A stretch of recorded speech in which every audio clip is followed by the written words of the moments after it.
Yo chat, how's it going? Welcome to the stream.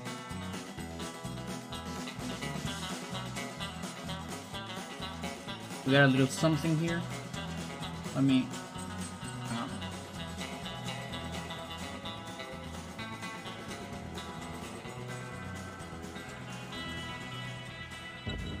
You know how it is with this. Oh wait, I forgot something.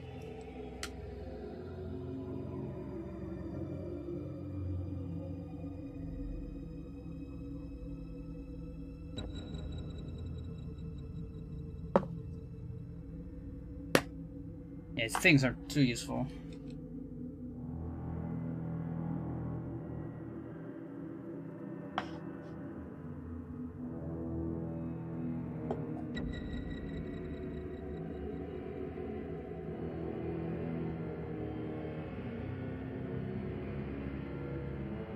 How's it going?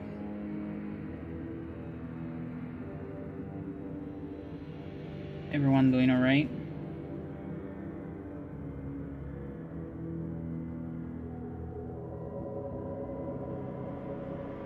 Can't you get one more of these?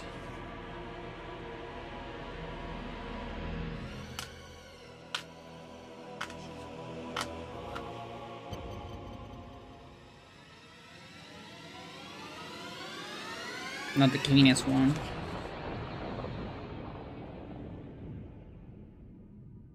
Yeah, it looks kind of awful. That's fine.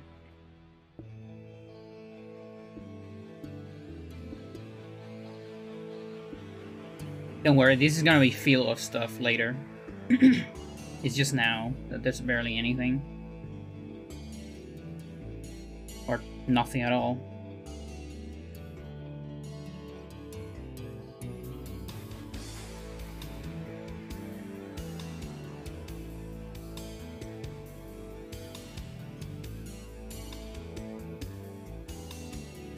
What a great fuggy soundtrack.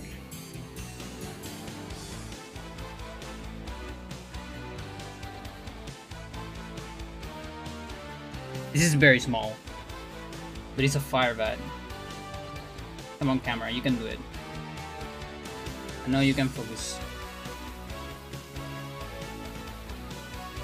It's supposed to be a fire bat, but the camera doesn't allow me to show you.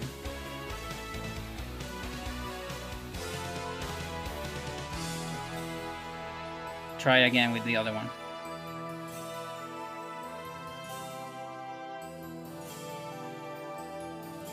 Because I have a bunch of them.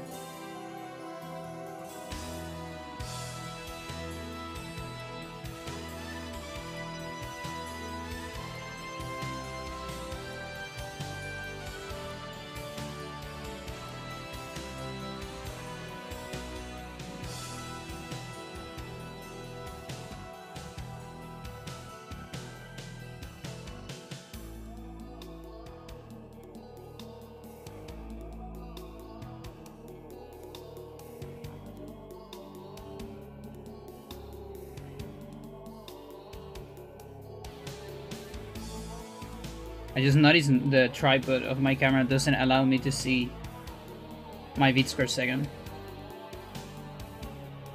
I can see the color though. It's green, so it's fine. How you doing, Stella? Welcome to cleaning stream. Just slightly funnier than cleaning the room. Or slightly more entertaining.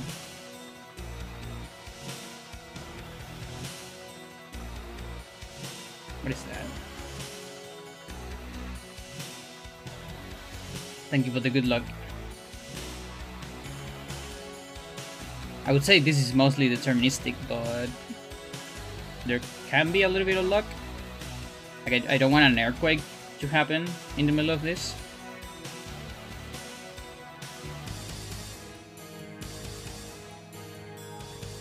And again, I don't think the camera will help, but this is a fire bat. How do I adjust? Maybe the cat can help with the focus. It's too small.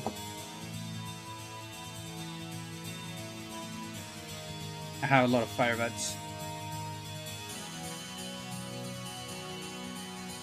Back then, I didn't have enough gray or black or white. You know, gray, black, and white is the thing used the most. Like, especially black and white. Gray, you make it on plasticine. I don't think people sell gray plasticine. I mean, maybe. Okay.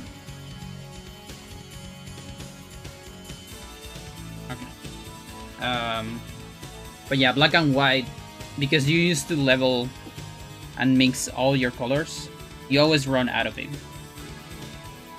So, didn't have a whole lot of it.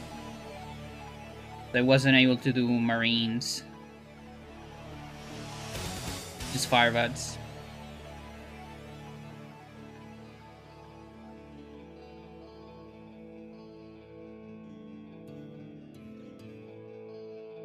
You'll see where I use the black and white later.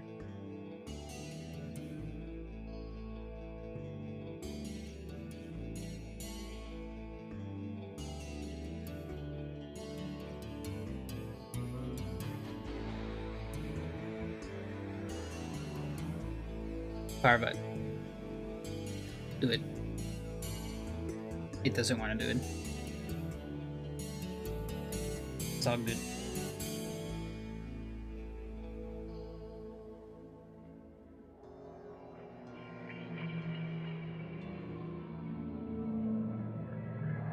Yeah, there's also some bonus stuff. There's a couple of bonus stuff, I think. On the same box of the StarCraft box. And it's actually something pretty cool. That doesn't really have a theme. It's not from a game. It's actually a real place in the world that I made out of plasticine.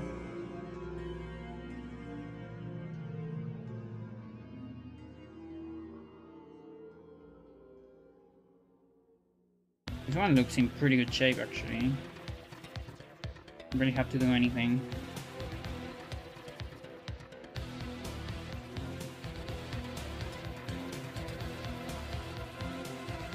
Alright, but number 4.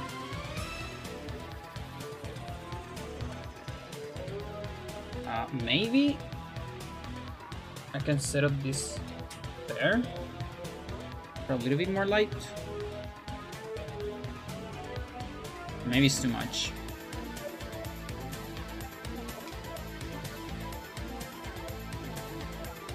Not sure.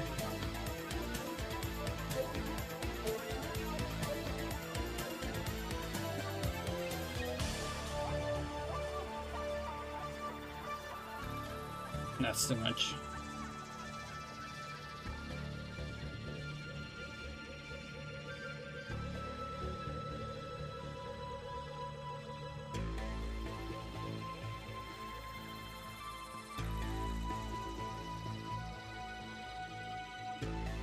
Yeah, I have 7 firebats.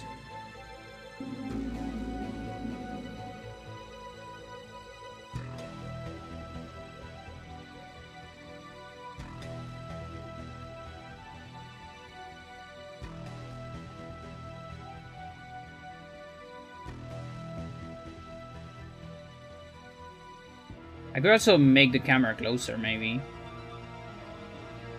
Like, maybe it's too high.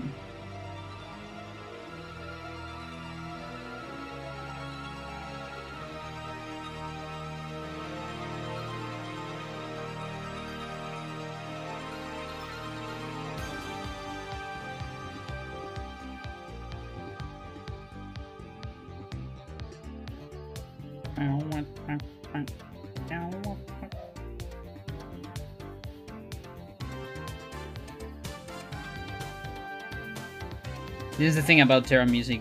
It doesn't know what it wants to be. It ends up being a lot of things. Just like the Terrans on the actual game, you know? Being so many factions. And people that don't actually agree with each other.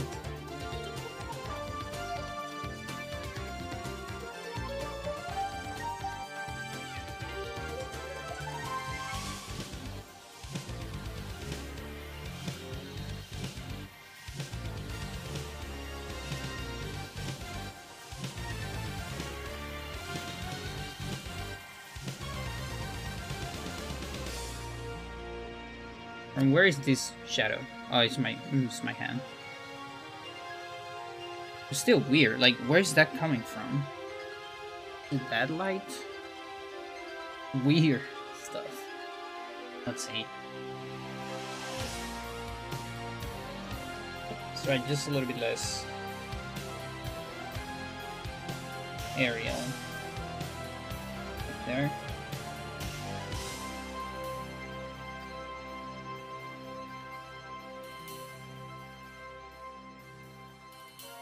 Ooh, spoilers.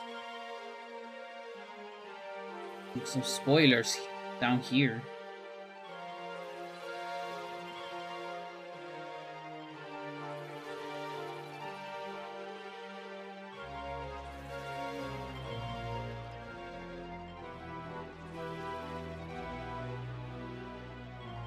Yeah, I am not the master of lining. I know that.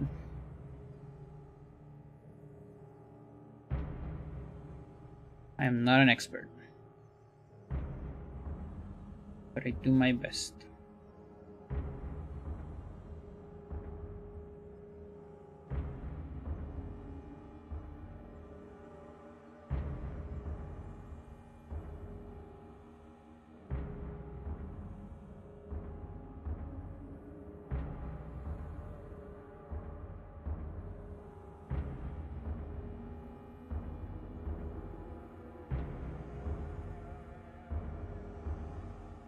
It's almost ready.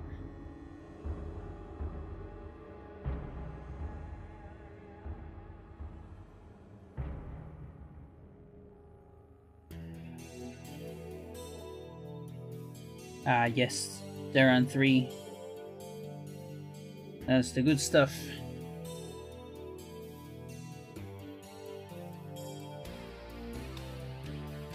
These are really small.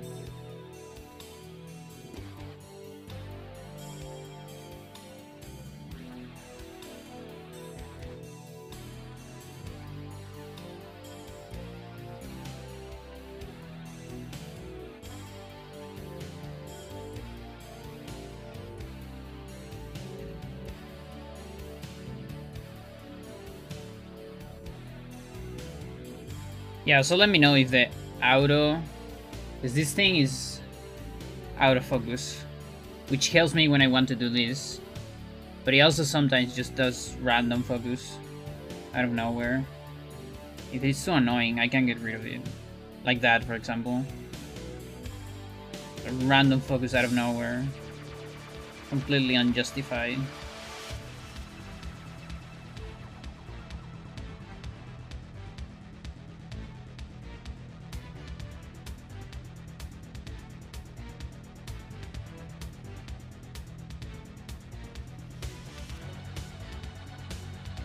It's gonna be fire run number 7.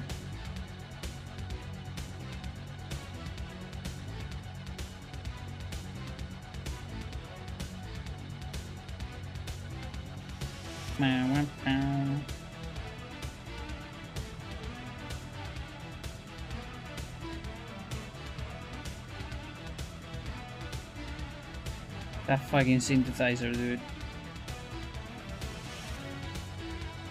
Alright, this guy got a little bit of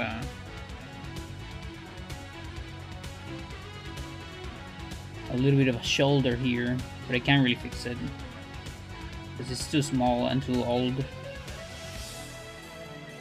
I'll break it if I try to do it. We're just gonna leave it like this. His suite is damaged.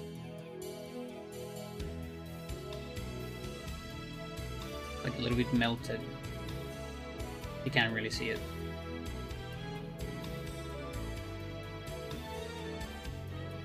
Need a technique to make it focus on things like this.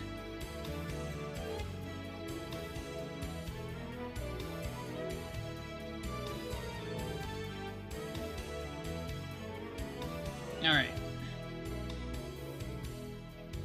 Let's see.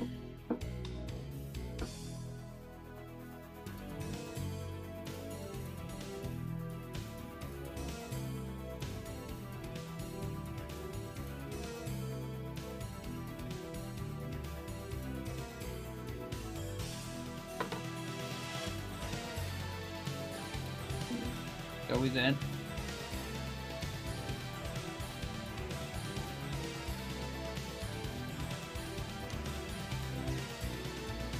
Also, let me check one of my filters. And it doesn't change a whole lot.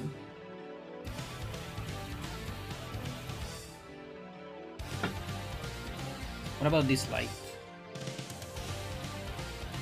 This one. Maybe this one.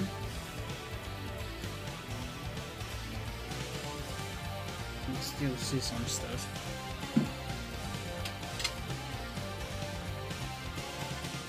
Yeah, I think it's better with all of them.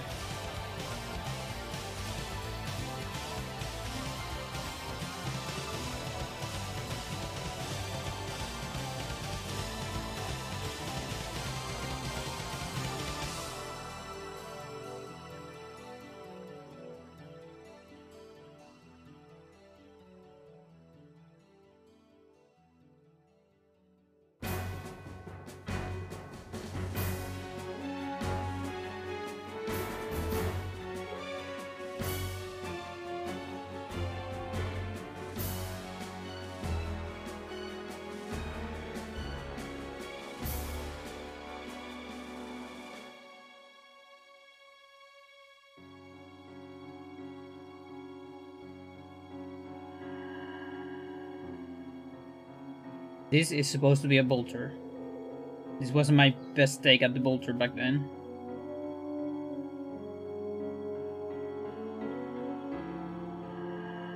Not that great, but it's honest work.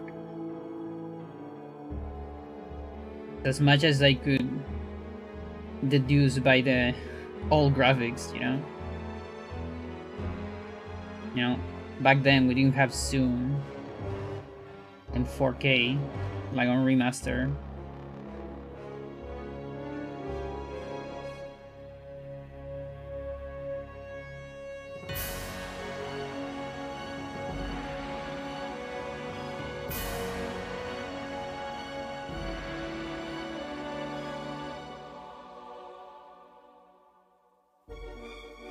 Bolter.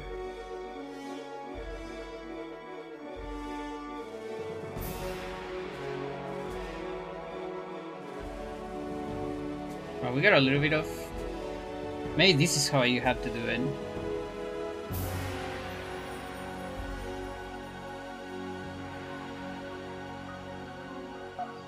See inverted.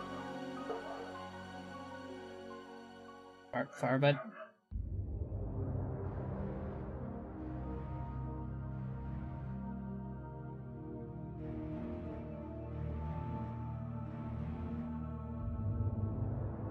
Get a couple Goliaths.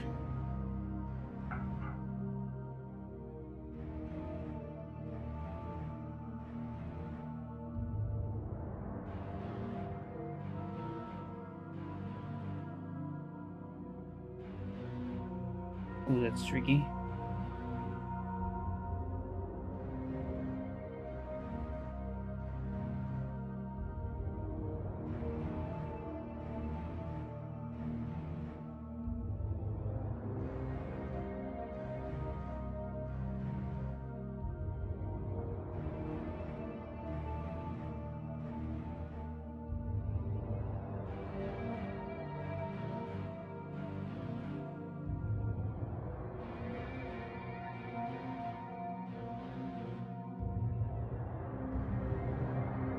Oh, this one was pretty clean.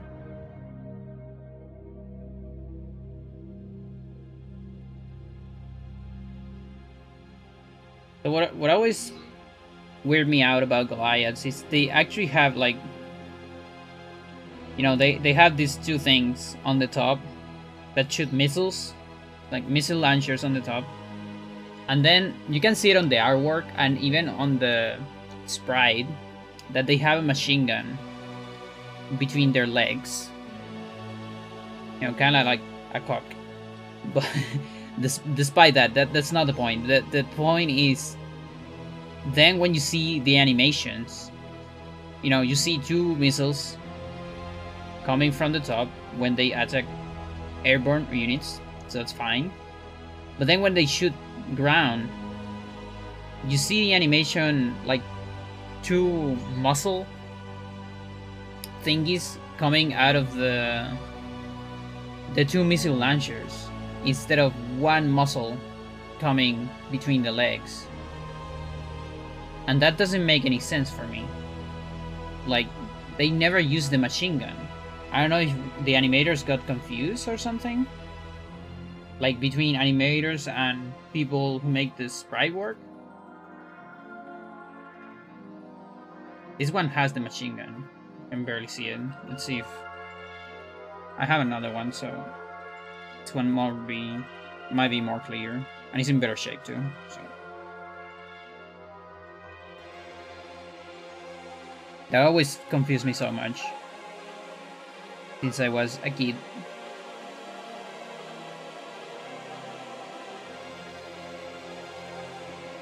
Like, you have something very cool between your legs, but you're not using it.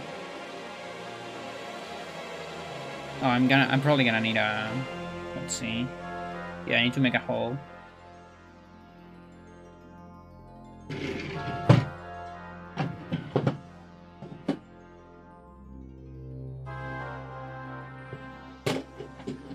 Probably not the most elegant way.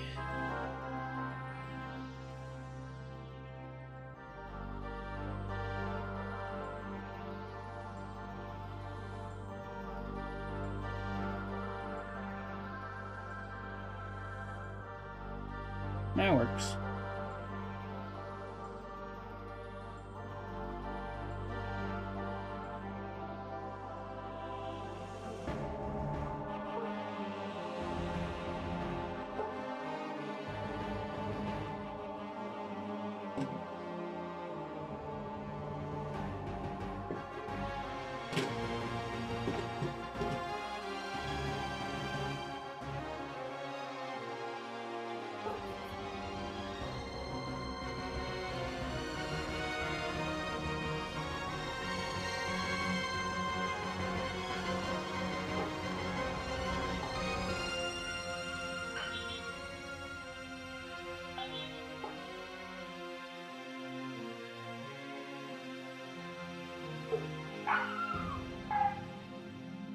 Dog suffering.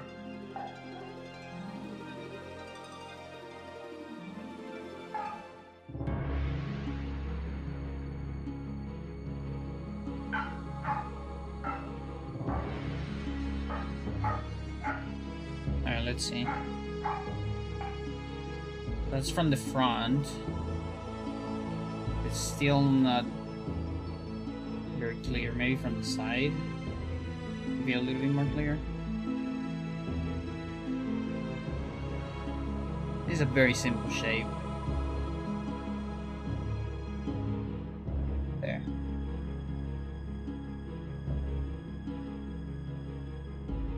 This one actually stands. The other one doesn't.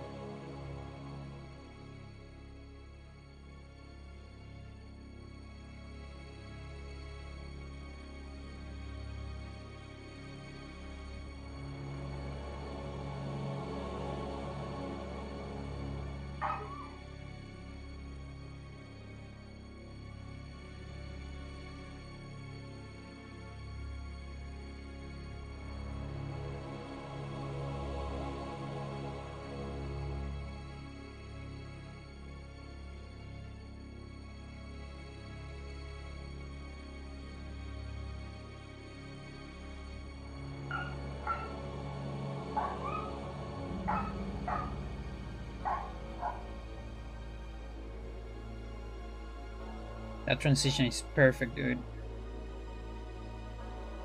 So well made.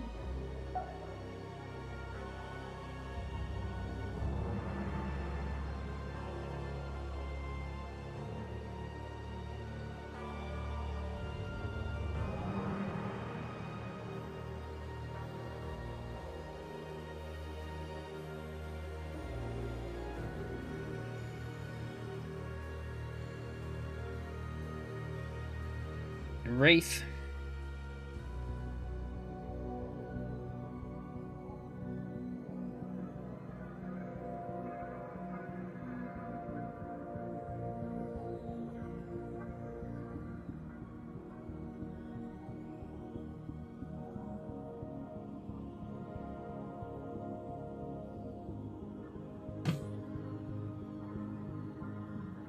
Oh, maybe I can actually just get some light from outside. Forgot it's still early. And it doesn't fuck up my face lighting. I don't really care. At least for this stream. Yeah, that might work.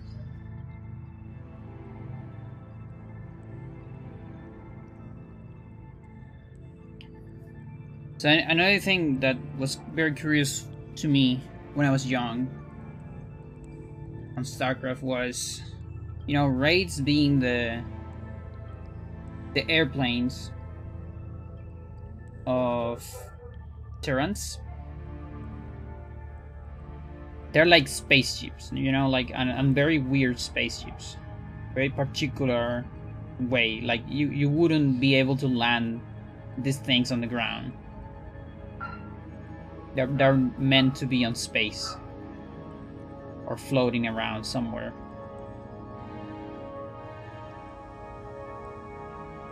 But then you have the planes of the Protoss, the Scouts, and those actually look more like human planes. You know, pretty much like a passenger airplane, or maybe not a passenger, like a fighter. I just found that interesting that they decide to go the more human stuff for the aliens, which in a way makes it more alien because it's meant to be in space, you know. So it's weird that you would put an airplane on space.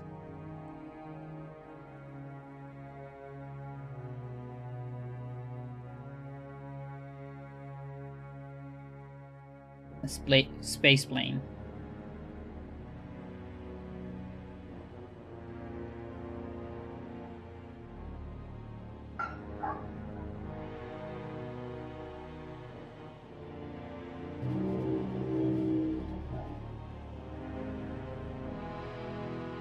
Yeah, this one is a little bit fucked up. A lot of these were pretty old and I didn't repair them completely. I just solidified them because it's too much work to... You would pretty much make it from the beginning. So for legacy purposes, I just left them on their current shape at the moment. I'm alright with it.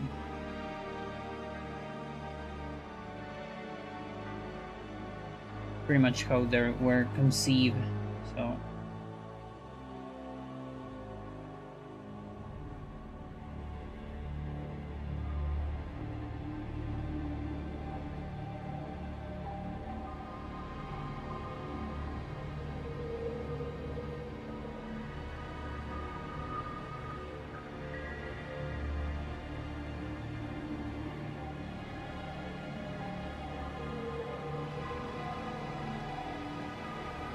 How about I put this here? Yeah, that's better.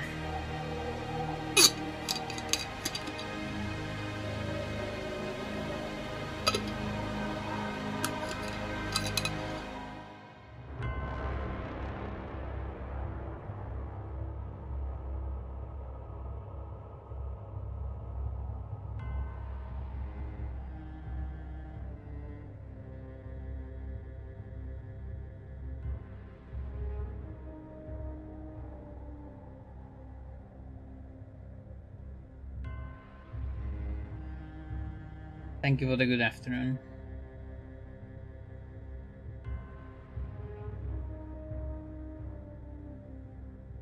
It is a pretty good afternoon outside.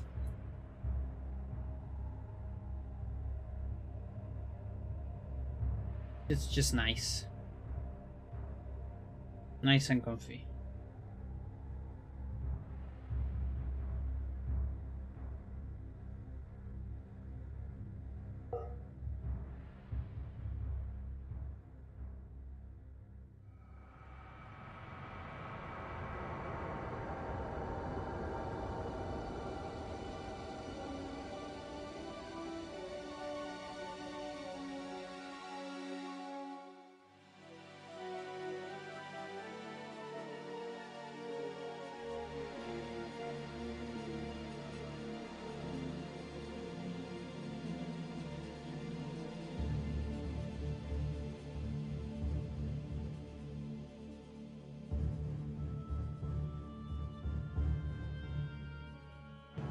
One day I'll get a camera with manual focus or something.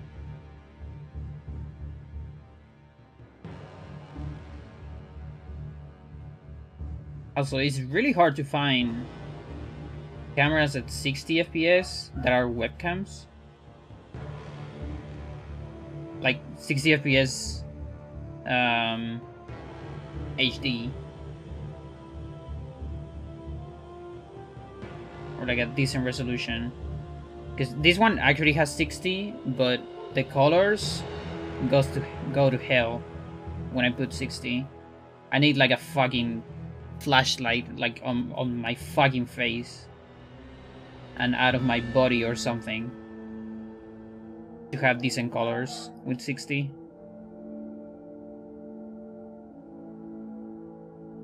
So I end up just using light correction, which puts my camera about 20 to 30, more or less.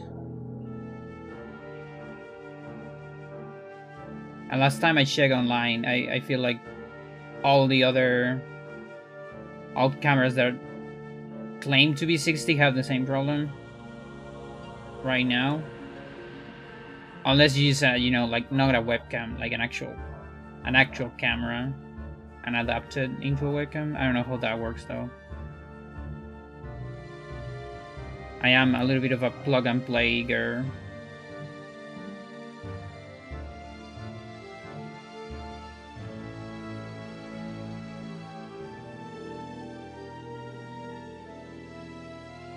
And that's the last one.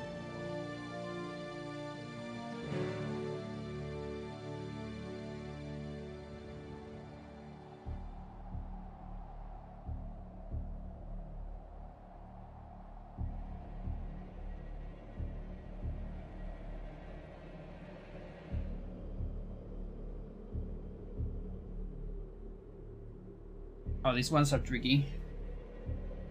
Because I think their map might get stuck.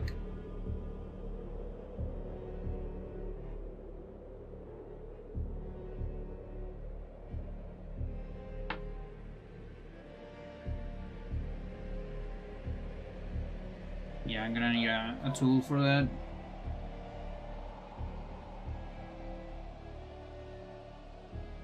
This is why I need to maintain this stuff.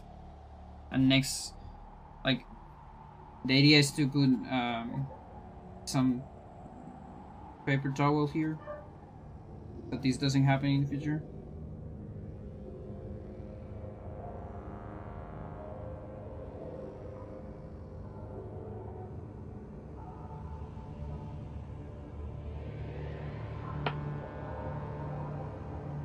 Yeah, the bunker is a big problem.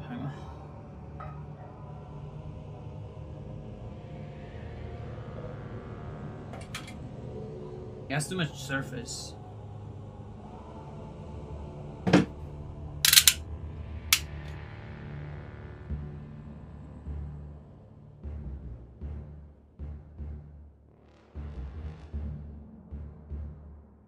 It's funny because I had this problem a lot of times in the past.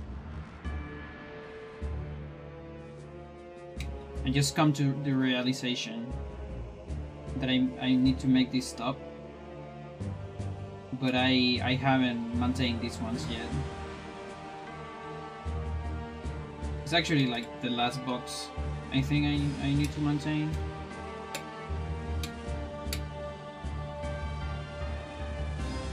Come on, you can do it.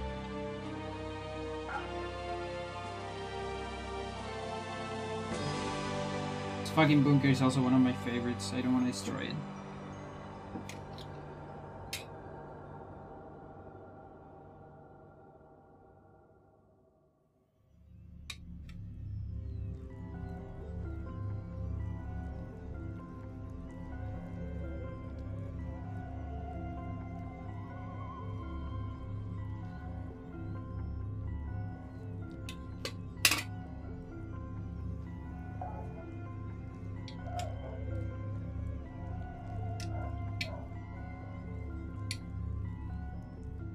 Yeah, just a little bit of shame of my lack of attention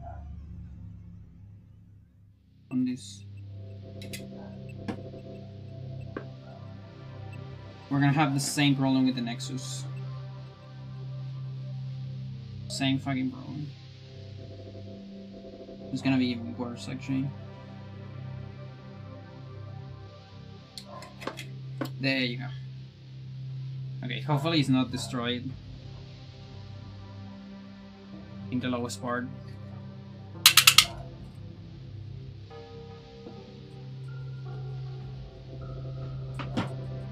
I've been irresponsible, I know.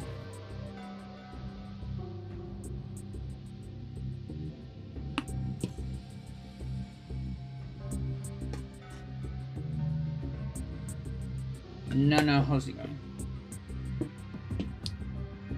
Welcome to the stream. The ship has abs. It's the battle cruiser with the Thor hammer design.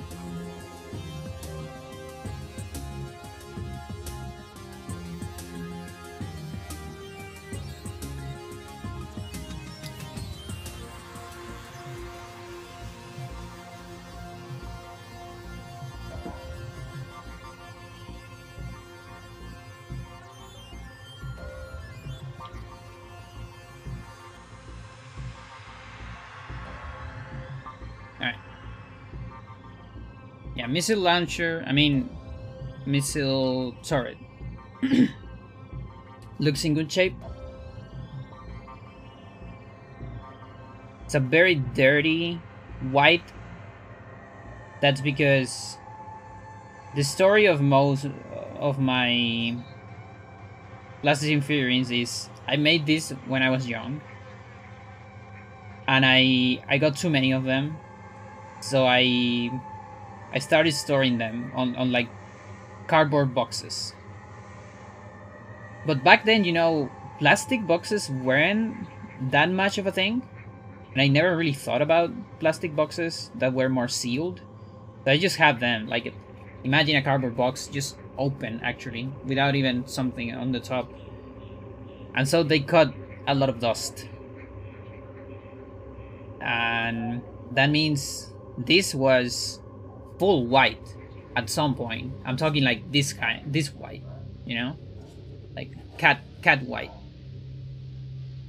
But now it's more of a like worn out white, which is not that bad. Like I guess it gives a little bit of personality to it. You know, like it's worn out. You know, it's made out of metal. It's more gray each. You know, these things, you will make this thing on a deserted planet to defend your base. Jesus. No, it's fine, don't worry. So they will probably get pretty dusty, right? And like dirty. Being attacked by Zerg and stuff. There might be some Zergling blood on the base of it.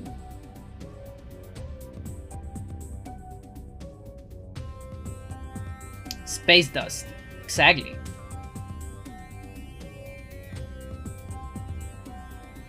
Space dirt. Space blood.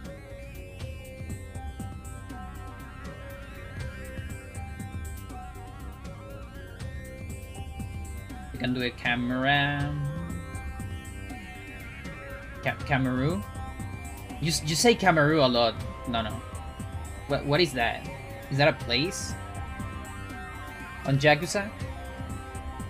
I just remember you saying Camaru or something like that. Yeah, the camera doesn't want to help.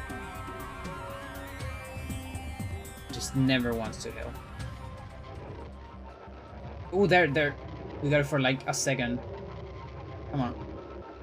Do it again. Can do it. Whatever, dude. You gotta believe me. Looks amazing.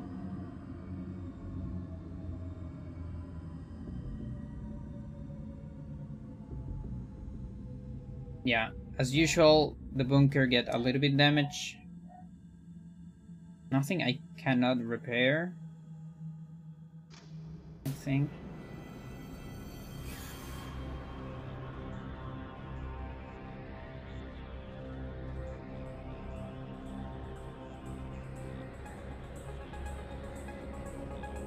I'm doing it out of camera because I need my face really close to it to see the details and to see if I'm not fucking something up.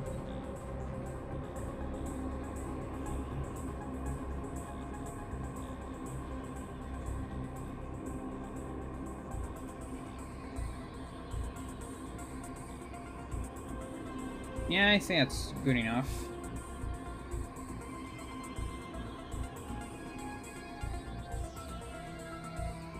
I'll go with that.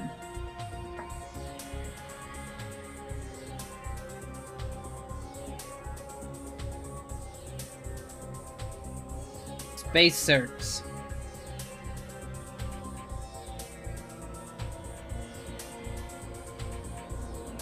We just got to the Zerg music too.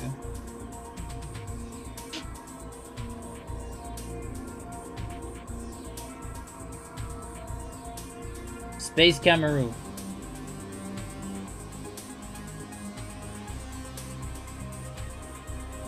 So this one is super fucking worn out.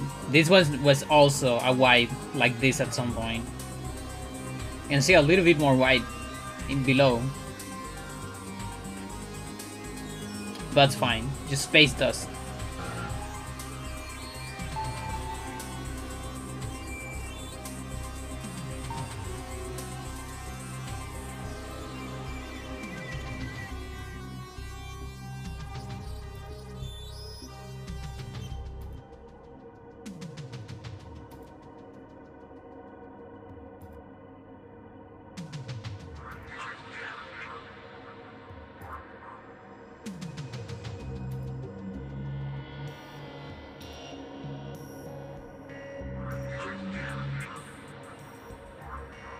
This actually has a little bit of blood. Just Zerling blood. That's fine. Again, personality.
Alright.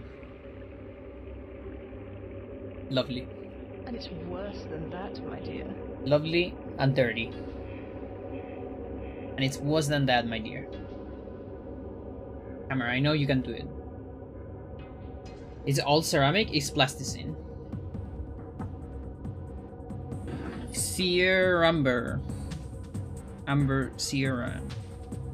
Welcome to the stream. Thank you for the raid.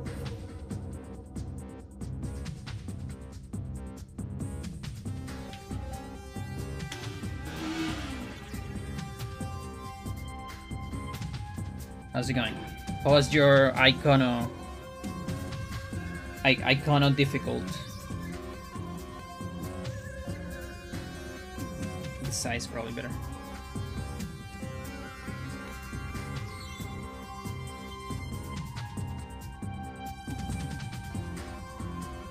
Camera will never totally help.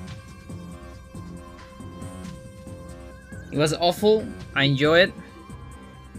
The duality of people.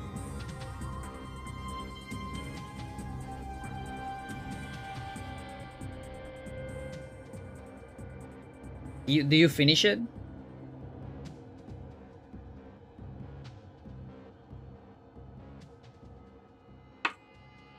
Fucking hell. Wow, wow, wow, wow, wow, wow, wow, wow.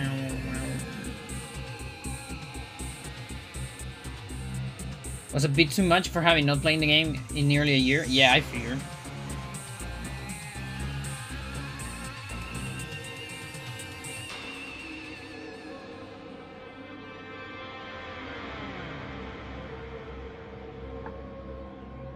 I can probably use a little bit of this.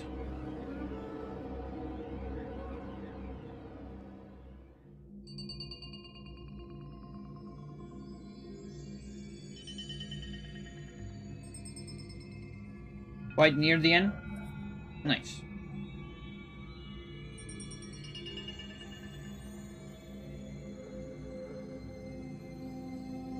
So it said no air swim. Can you like activate air swim in like anywhere? Because that was a boss rush, I think. Is there like, well, don't answer me, but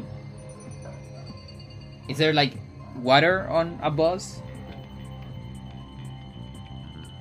I guess you can kind of answer that, just no spoilers. Or you can just activate it on any place you want.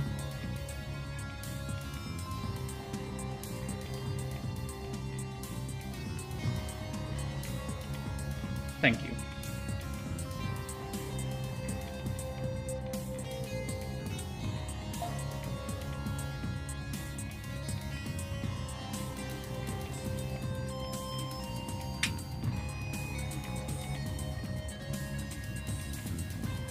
I see.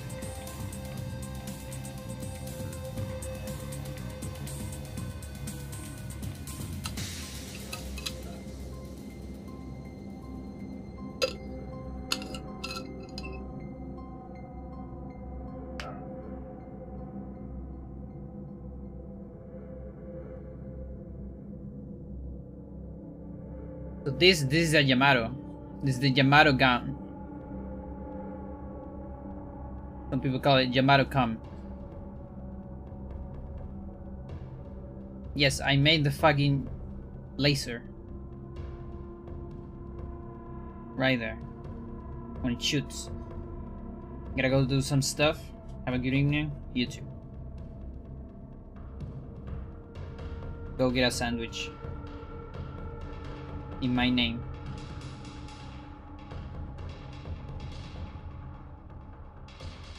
Might even get a sandwich in the middle of this stream. Because I forgot to eat before the stream. Because it wasn't quite the time to eat. But if this goes too long or something, might just eat here. Eating stream.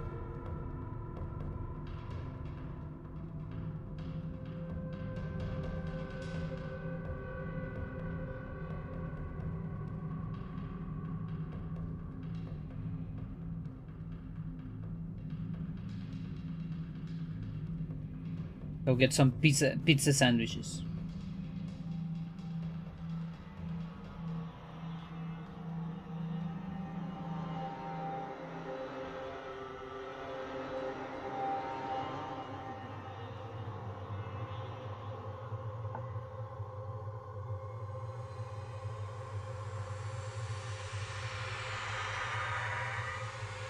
Maybe? I don't know. I don't remember.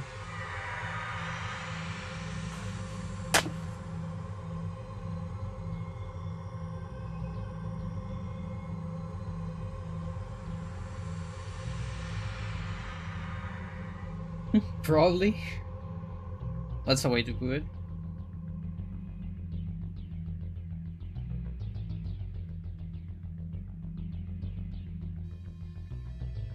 One has a little bit of garbage.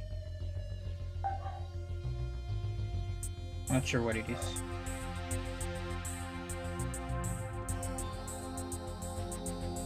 It's personality, that's what it is. Like Mr. Personality. Remember Mr. Personality? The guy that is so ugly. And they call him Mr. Personality. And then he goes like, Mr. Personality. It's so ugly.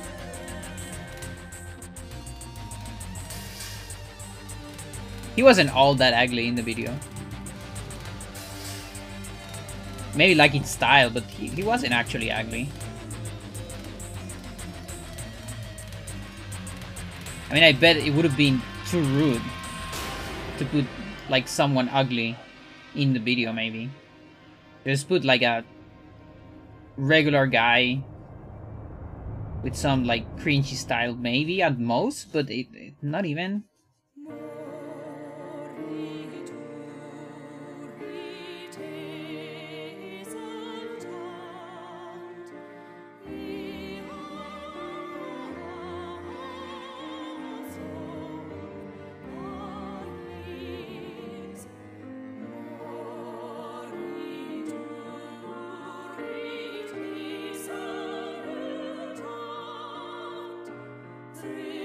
You see where I spent all my black on fucking battle cruisers. Receiving transmission.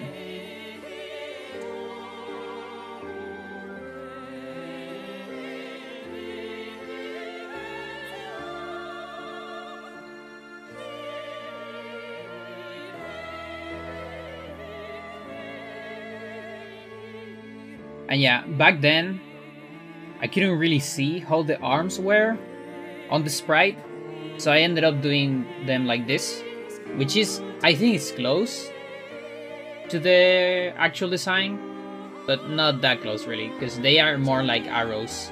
They have like a tip here, I think, and maybe this part is a little bit closer, but I think they're definitely not like this. But again, you have to remember, I made this before remaster and based on the sprites, not on the artwork, because I wanted them to look just like units. Like you looking at them on a table should just look like you would see them on the screen, you know? That was the idea.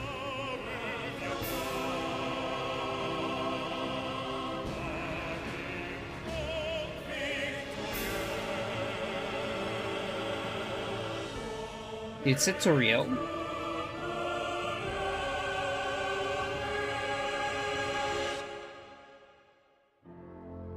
I think it's a tutorial.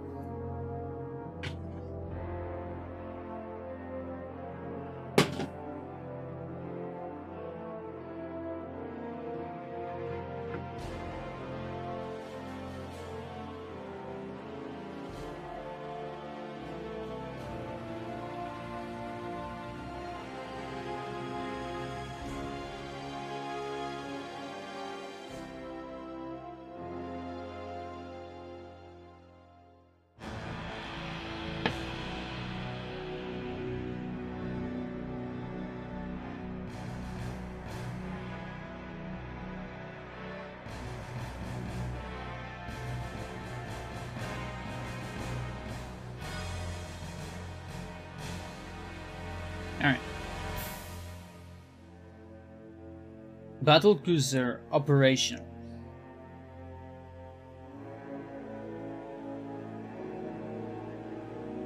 With the Yamato. Yamato gun.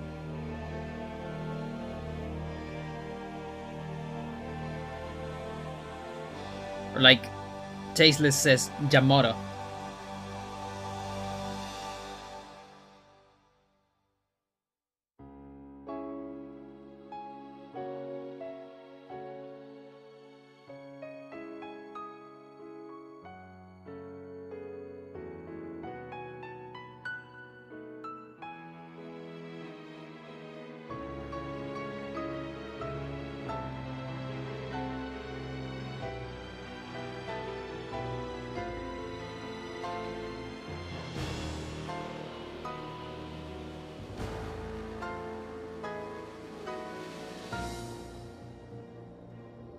Well, we're gonna finish the soundtrack, and I haven't even finished Terran. Like, I'm pretty much done with Terran. This is the last Terran I have. I didn't make every single thing. I wanted to, but eventually run into other stuff, other projects in plasticine, or out of plasticine too. And like also run out of plasticine, you know, out of black, which is the thing you use the most, especially on StarCraft.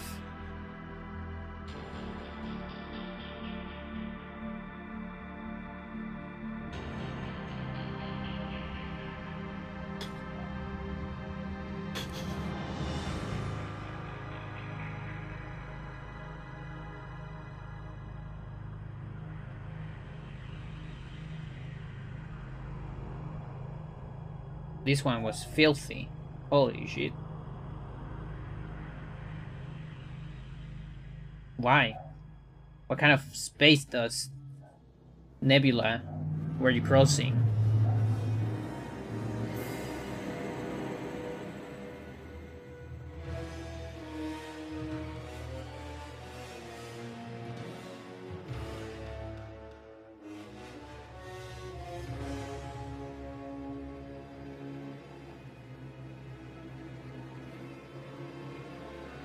Zer.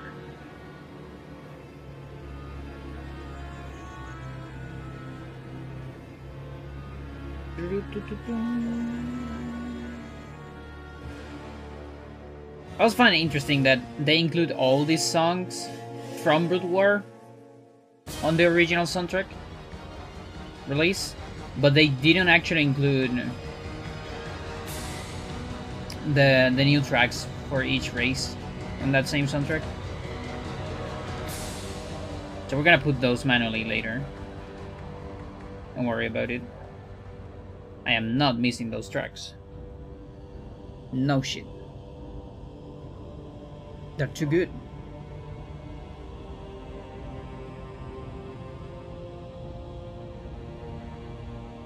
They're full of personality. Like Mr. Personality.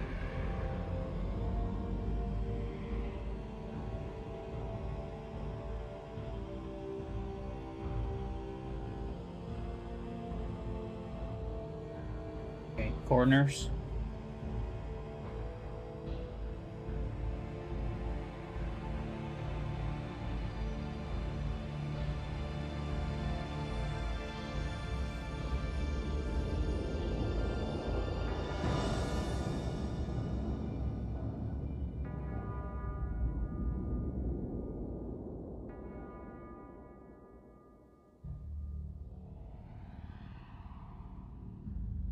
Beautiful.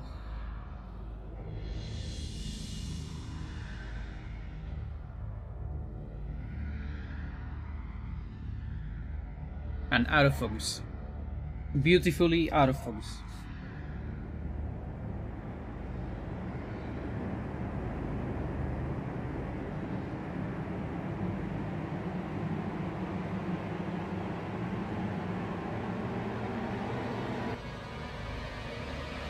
Alright, let's go for Zerg.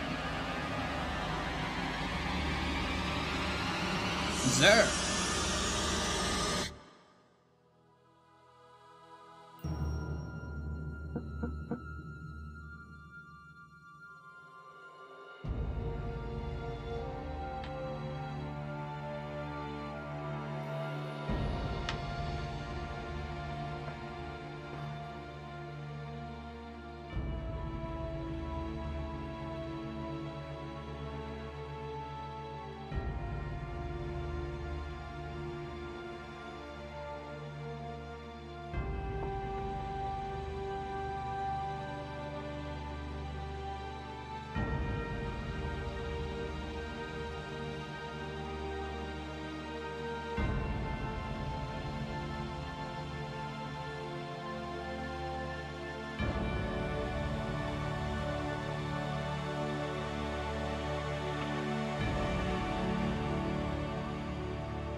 Protoss 4.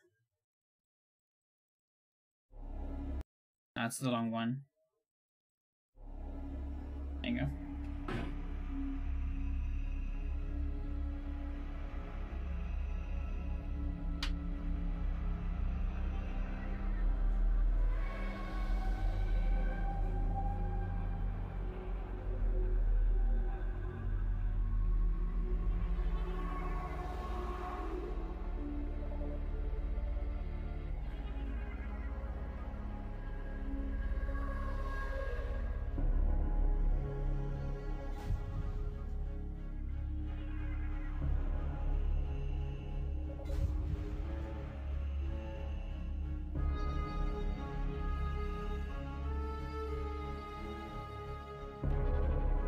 And to sing one soundtrack I can put later. That is maybe on the tone of StarCraft a little bit. Maybe Perfect Dark.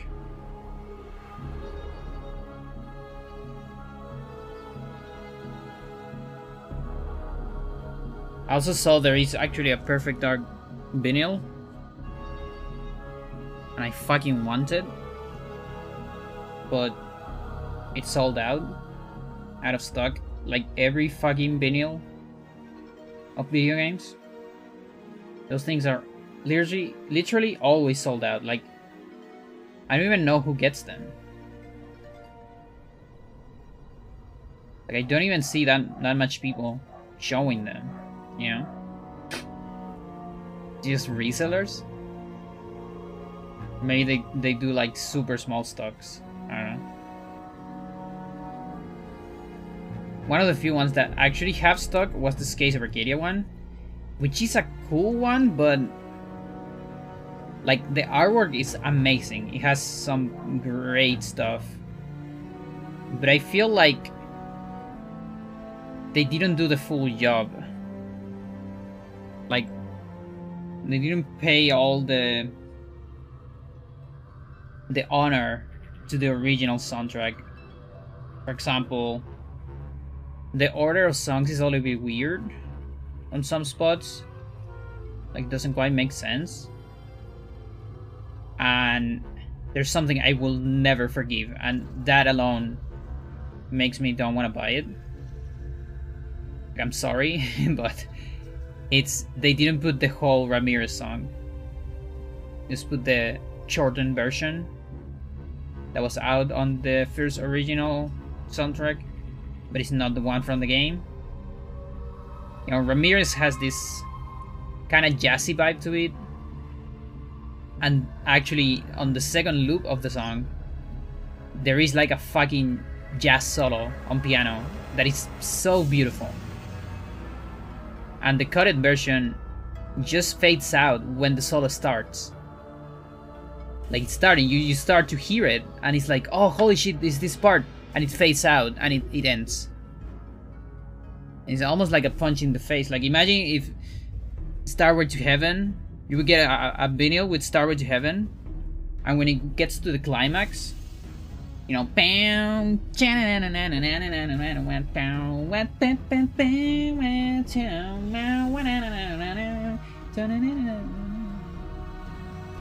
just fades out like that, and there's no payoff. It's just over. Like, booty, that's almost an insult for me, not gonna lie.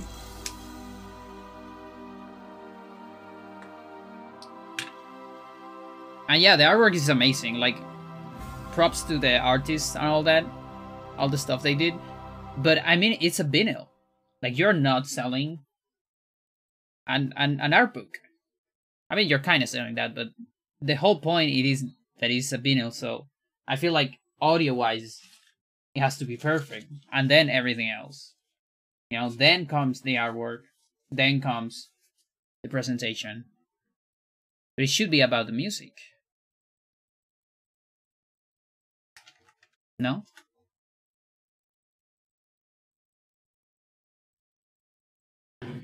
I would say yes.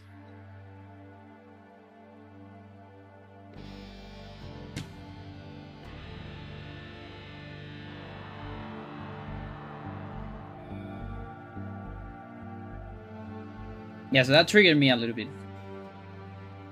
And it's also lacking 2 songs, I think, because those are not on any official soundtrack, but I think they should be. I don't remember what the second one is, but one of them is the one on the Dark Reef, which is actually a pretty good song. You can just make a short loop of it and still put it on the soundtrack. Never really understand why they didn't.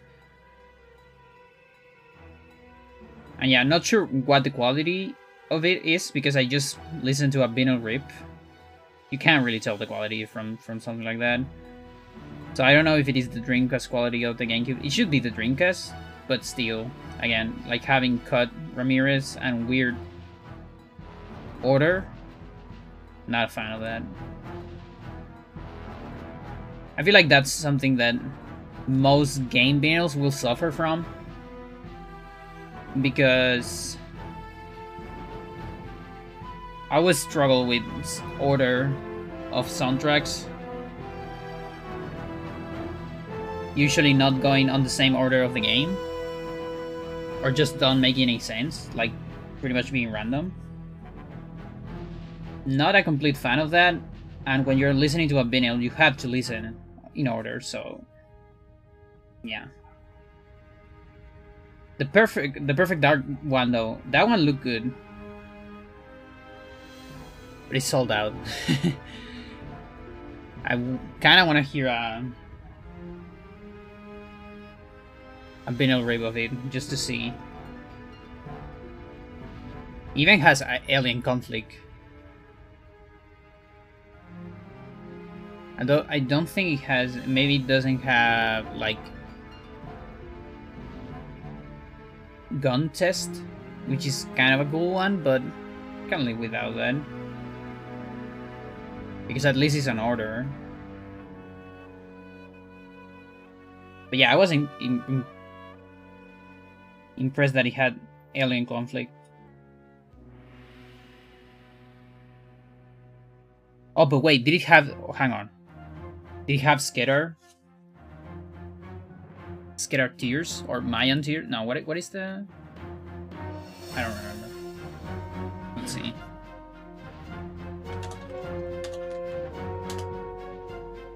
Girl.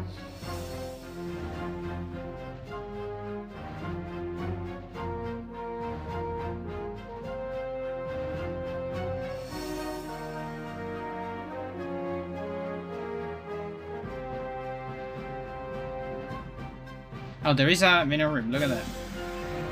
I think it's the same person that uploaded the other one. Also, the artwork is great, but it bugs me a little bit. Just a little bit, because look at it. So, what does it bug me about this artwork? It's amazing. It's great. But, so at first I thought, oh, she has a Slayer. That's great. But the thing is, this is not a Slayer. This is a Mauler. And I thought Maulers were small.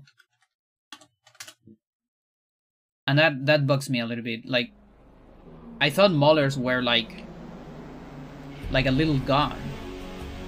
This is like the size of a Slayer, but it's a Mauler. Like, Mauler, perfect dark. It's supposed to be a little gun that you can hold in your hand, you know, like this. Oh, that's an amazing. You know, this is how a Mauler looks like, and that's how it looks on the. So you see, it's like just barely over your hand. This is like the version from the game. It looks a little bit bigger, but not as big as this, I would say. You know. So I thought it was a Slayer. The Slayer is a little bit bigger.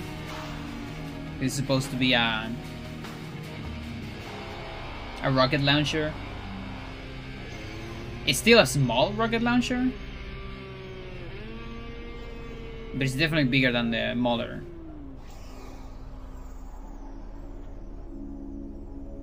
We don't have a whole lot of models for that. Yeah, it looks pretty good. But yeah, it's definitely a modder. So that bugs me a little bit. Not that big of a deal, of course, but...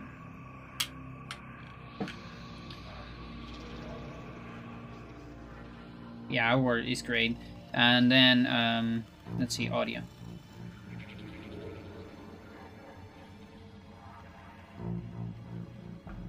Yeah, it doesn't have that. Yeah, I guess they weren't able to fit in. That's the only thing I don't like about vinyls. Like, I actually prefer old vinyls than new vinyls.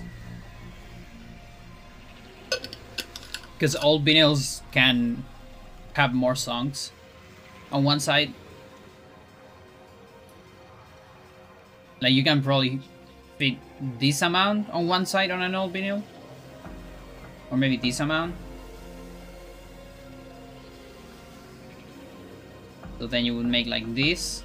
And then, I don't know, the other side you would have a lot of space. So it's missing... it has alien conflict, that's cool.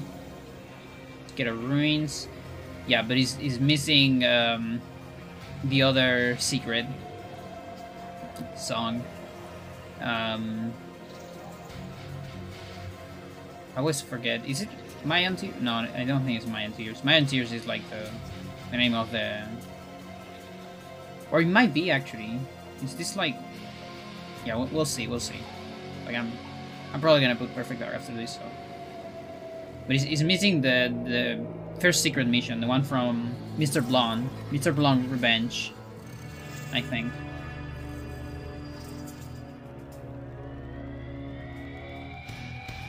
And of course the... what's it called? Some of the multiplayer institute menu, unless it's here.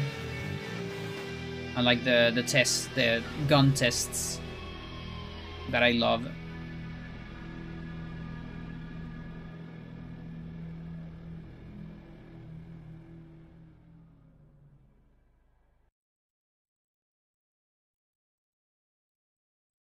Probably have this on my hard drive.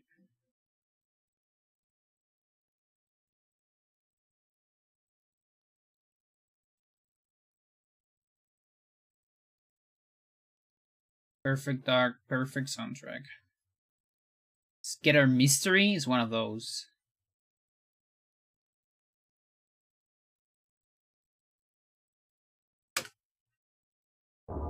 Yeah, like they're supposed to be on multiplayer too. That's probably why they discarded, but one of them is actually on a mission. So I feel like it's still unfair. They got away with Alien Conflict, which is also, I think, the last mission? The last secret mission, maybe?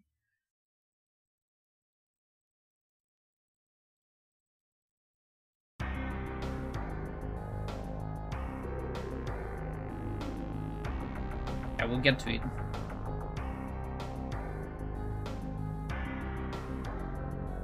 In the meantime, we can claim some Zerlings.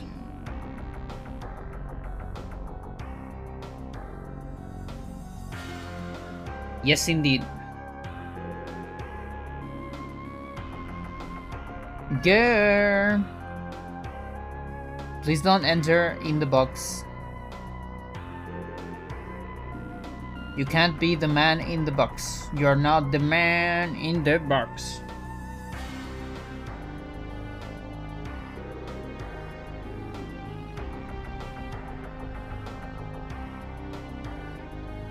Where you at? No, girl, I told you. You're not the man in the box. Fucking hell.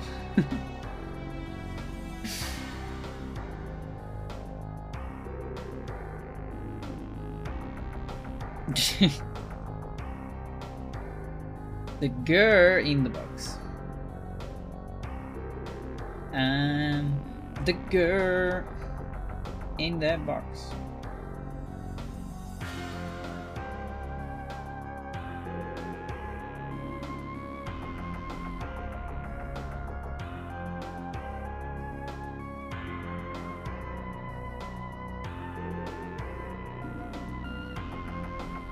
Sterling 3.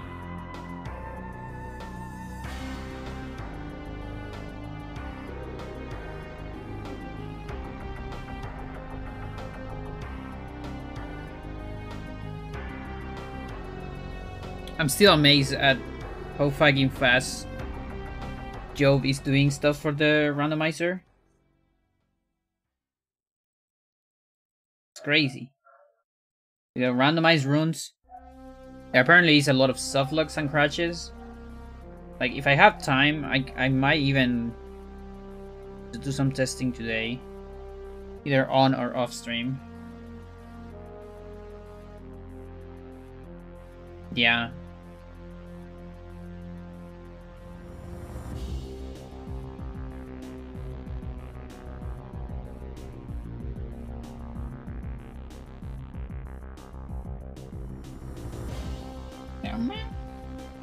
Come here. Booty, please.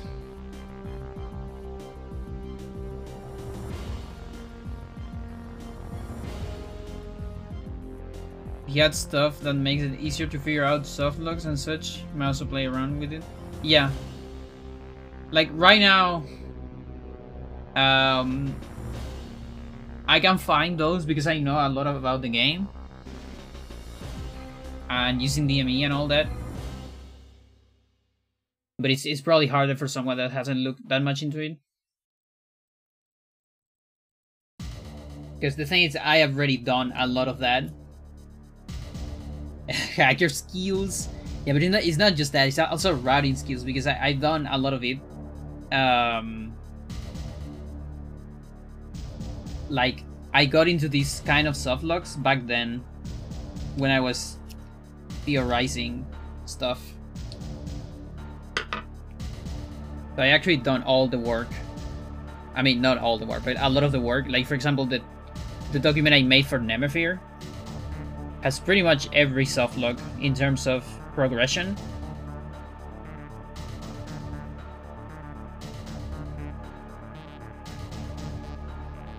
What are we doing there? You're waiting for the secret moment. The perfect moment. Perfect dark moment. Although in that sense, that might be an advantage, because knowing less, I'll fuck around more. Yeah, it could be.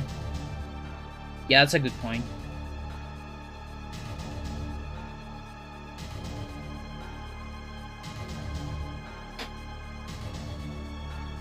Oh, this one's filthy. Filthy Sterling. We're gonna need some of these.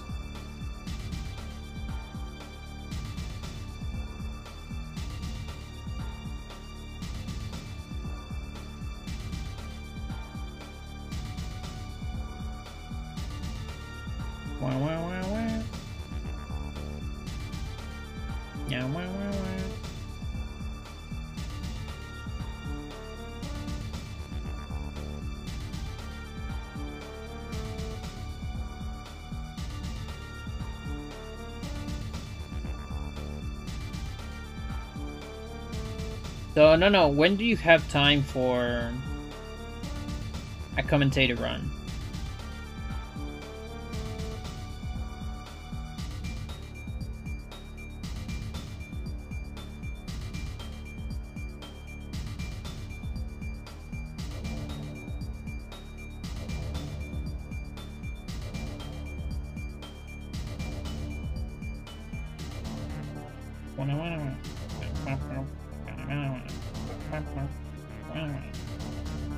How to prepare?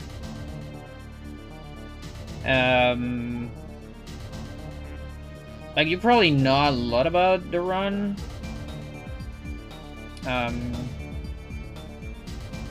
Like, if you want, we can do it now. If you want to be on my stream, we can have a call now.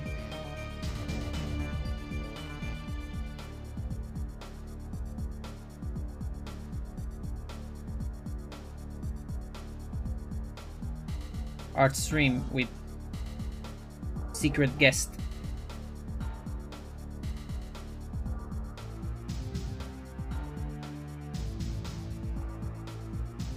Yeah, like you could, like, if you want, you can like watch my run and make questions.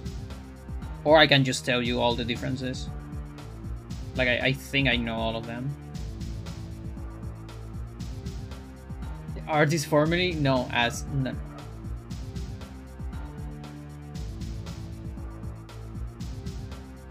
Famous artist. We're gonna have a special interview with the biggest Nono. How you doing, Frank?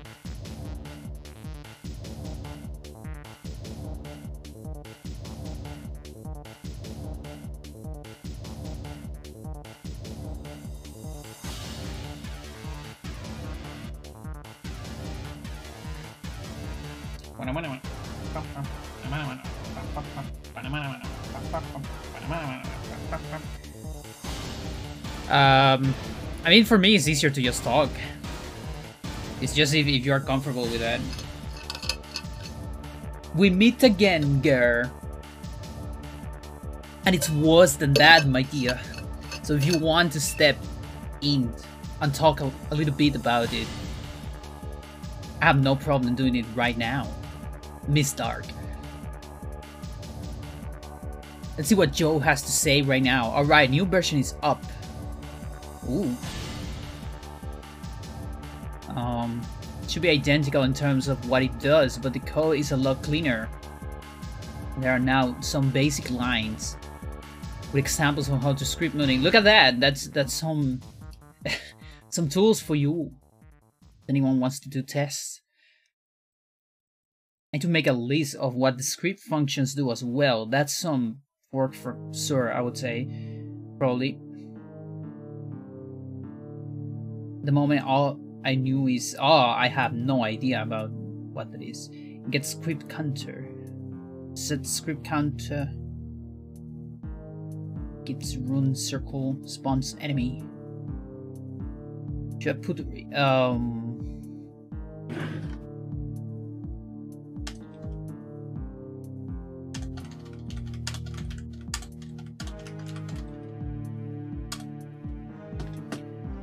or randomizing circles between each other.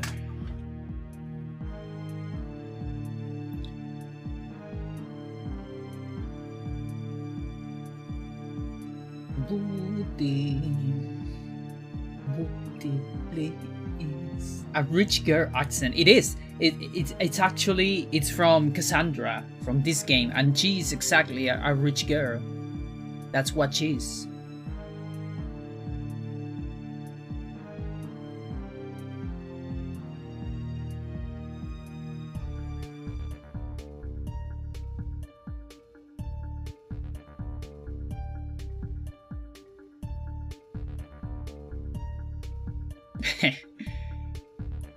Yeah, I thought the actress said that she was looking for kind of a British accent. I don't really know how to do a British accent, but this is like my best approach. Give me 5 minutes to prepare. Okay. Yeah, so also I failed my task of acquiring a sandwich. Instead, we're acquiring a pizza. Nice.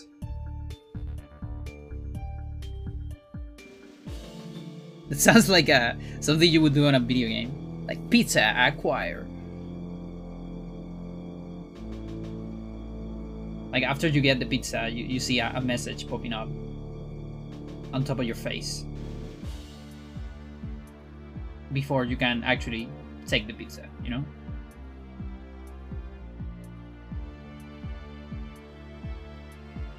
Okay. You know, like when you get Impervium. Or Metallium on Iconoclast. Dude, Iconoclast is so good. Fucking hell, such a good game. I'm so glad I actually started playing it offline. Like, I'm enjoying it so much more. Actually, like, I started from the beginning. Just to keep, to catch up on all the things I didn't read on the stream. Or Ivory oil. Is it Ivory or Ivory? Let's see.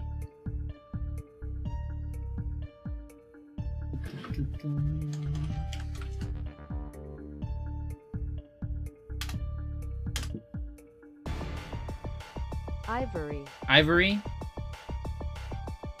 Well, I guess it's not technically the same ivory, right?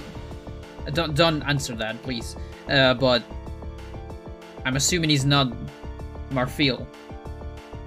So being a fantasy material, it could just be ivory instead. But I'm gonna say ivory.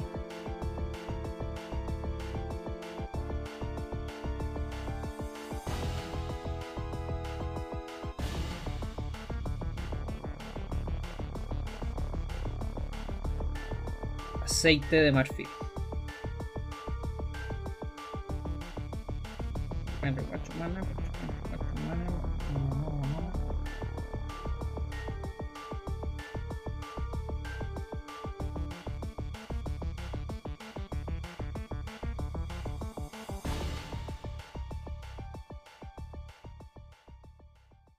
There will be pavo in our pizza.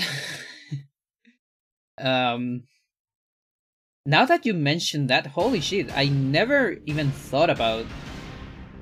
Because you know, you have ham. I've seen just like cow meat. I've seen chicken in pizza. I actually love chicken in pizza. I super love it. I've seen salchichas, like sausages. There's pepperoni, but I never really thought about pavo, and that's probably amazing. It is not common in Chile. Like, turkey in Chile is just not that common. Like, usually when I eat turkey, first of all, you never eat turkey as people on North America do. Like an actual turkey. No, you can buy like turkey hamburgers or like slices of turkey or something. Tuna pizza, yeah, that sounds great too. That sounds like something I would do, because I like to just put tuna into anything, but I haven't tried it too.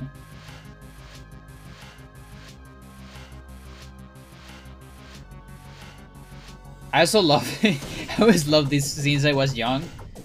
The fact that tuna is an acronym of atún. I mean, not an acronym. What is the name? When it's the same word, but you change. I mean, not the same word, the same letters. Anagram. There you go. Yeah, an anagram. You know, like the character on Valhalla. Anagram. Is that what? Yo. Valhalla? You scared me, no. Holy shit. I was like, hello, and I guess it didn't come through. I was like, what is this voice in my head? Holy shit. Oh no, the voices are back. Streaming is supposed to make them go away. How you doing, Nono? I'm alright. How are you, Panda? Here, just doing some cleaning. Pretty good. Oh. Alright, so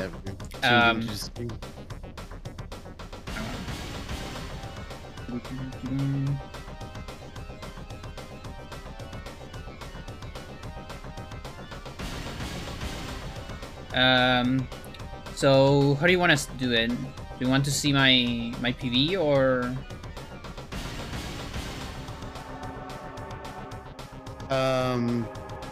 That's a good question. I know it's supposed to be an interview with the artist, but you know. Oh yeah.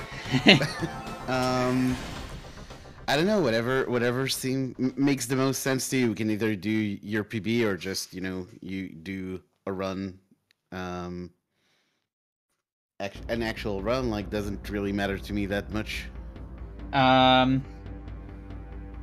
Let's watch the BB so I can keep cleaning this shit. All right, fair enough.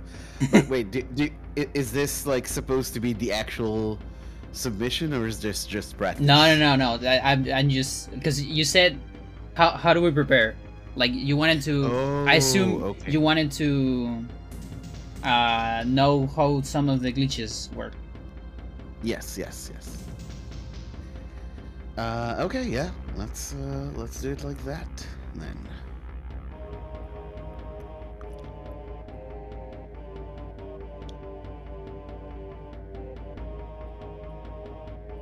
Alright, so you can watch the PV if you want.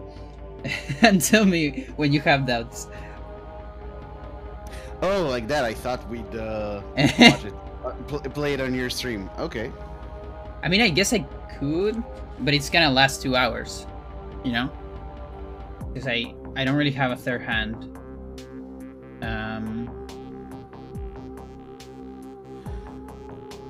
I see. So, do you want me to just stay in the call with you during it, or just talk to you later if I have questions? Yeah, actually, let's see. This is what we can do. You can, like, if you want, you can share screen. And so I'll see what you're seeing.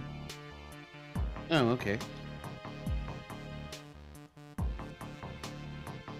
Or share the window.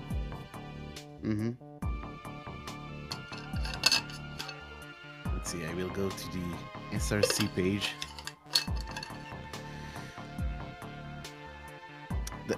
You know, the one thing I can kind of take comfort in is that the difference between my run and yours is still not as big as the one between my run and the one after it. Wait. I don't get that. My run and yours are 14 minutes apart, and my run and third place are 19. Oh, I minutes apart. see. Yeah, because Cove. Is it Cove's run, right? Yeah. I think yeah. He grinded for 2 hours, and then kind of step away from the game. With the, I think it was on the 12-hour challenge thingy. Oh, really? Yeah. Like he chose Eternal and wanted a sub 2 hour with that, like that was kind of the challenge. Let's get this time with this. Also appears to be challenge. the last speedrun he ever did. Oh yeah? At least the last one I see on SRC. I see. Gonna lower time than NoNo when I finally do my 80% runs. But Amber, you remember, you still have to do the normal 80%, the CS ones. There's a tutorial now.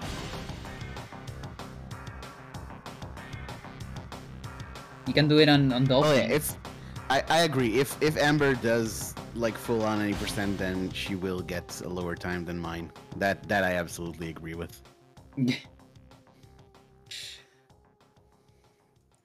I mean, Amber can even get like a better time than me on Dolphin, on CS.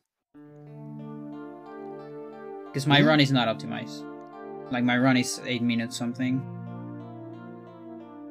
Yeah, that's 5 minutes of time save right there.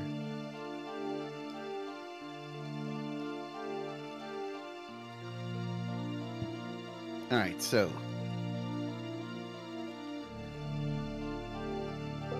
Hondo run. Let's see.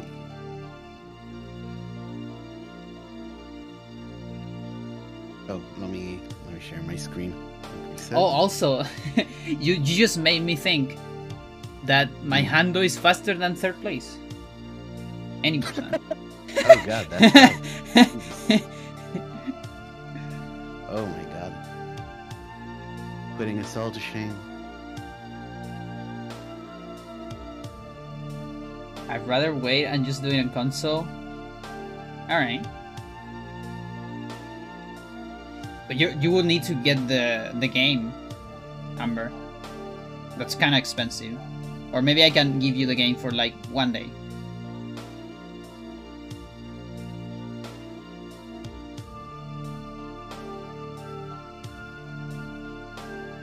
Because you cannot use console emulators. They're banned. Okay, so right here with the skeletons, when you're turning their torsos white, how do you do that?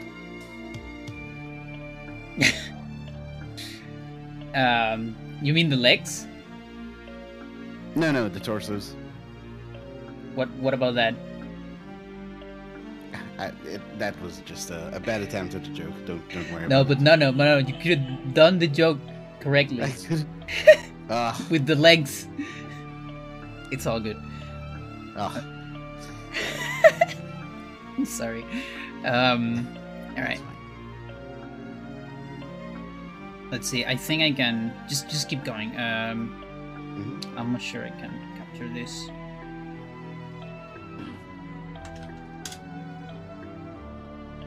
Wait, now thinking. Okay, that's fine.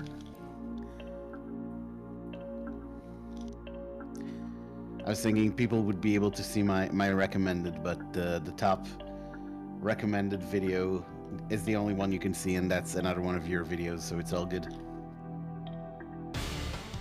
Yeah, I don't think people would judge you all that much. Don't worry. You'll see my recommended all the time.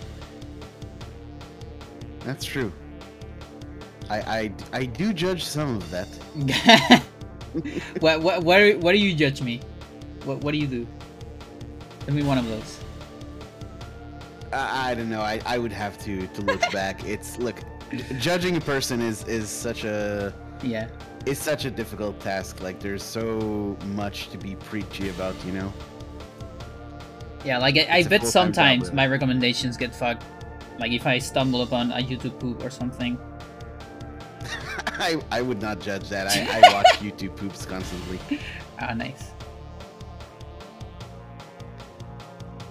Amber says, I'll judge Nono. Yeah, Amber judges me constantly. That's fine. I'm used to it. Yeah, so actually, Pius and Elia are the same. Unless we run on a different alignment. Then Pius is the same, but Elia has only differences on the zombies. All right, then yeah, we don't need to go through that. And I imagine the start of Anthony is also pretty much the same. Like yeah, the first Anthony difference is on. Let me remember. Actually, wouldn't the only differences in Anthony would be the ones that used to be in any percent? Like obviously you don't set up GIM and stuff. Yeah, like I don't set up GIM. Nintendo. YouTube what? YouTube poop? Yeah, YouTube poop. Yeah, so yeah, just keep going. The first difference is like right before what's it called? Orange skip. Just getting the codex. It's really like not really anything big. But basically talking about the codex, you know, like yeah, we get these things that we normally never get. We memorize everything, but here instead we get some. That one we're gonna get it later. It's the one in the next room that we get, and you use some pauses in a different way because of it. Food is here already. Take care. Okay, have a good food.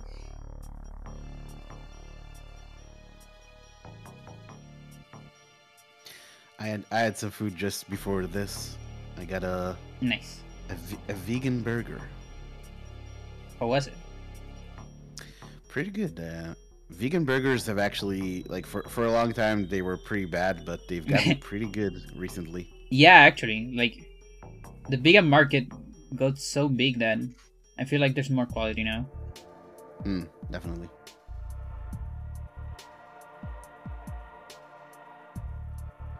All right. Thank you, Amber. So far, so like put it this way: when would be the first difference that you can think of that's more fundamental than just picking up an extra thing? Okay, so yeah, in that sense, Anthony is the same, just without GIM. There's the scroll tutorial, but that's not that big of a deal. Just me like matching. So it's like incoming. Then after that, Anthony is the exact same. Let me think. So probably Karim picking up the effigy, yeah. Scratchy thing, the effigy, yeah. All right. Yeah. So let's just go to Karim. Don't need to skip around too much. Yeah. Other than that. So Karim is again a couple of extra items. I probably won't do fast rune on the horror because it's very risky. Oh, for the definitely. Yeah, extra in-game time, so it's almost guaranteed. It's guaranteed sanity effect, so I'm rolling for a good one if I do it. Right. So at the end, there's the effigy. Not really any fundamental differences before that, and the effigy is just a detour, like a small detour to a room. And yeah, so that's actually Sorry, go on. Yeah, just it has some tire running. That's about it. Right. So probably what we want to do is explain target running earlier, because obviously it becomes relevant. Yeah. We only do that in any percent? You only start doing it in Enga, right? Yeah, and now there's no Enga, so. Except for you do. Yeah, but it has less of a target running.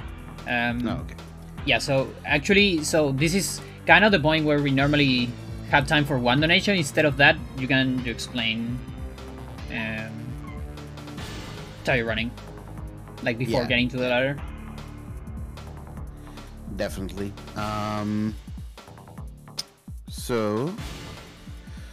So here we can explain target running, and we can also start explaining the whole. Actually, how much time do you have before it's like after this?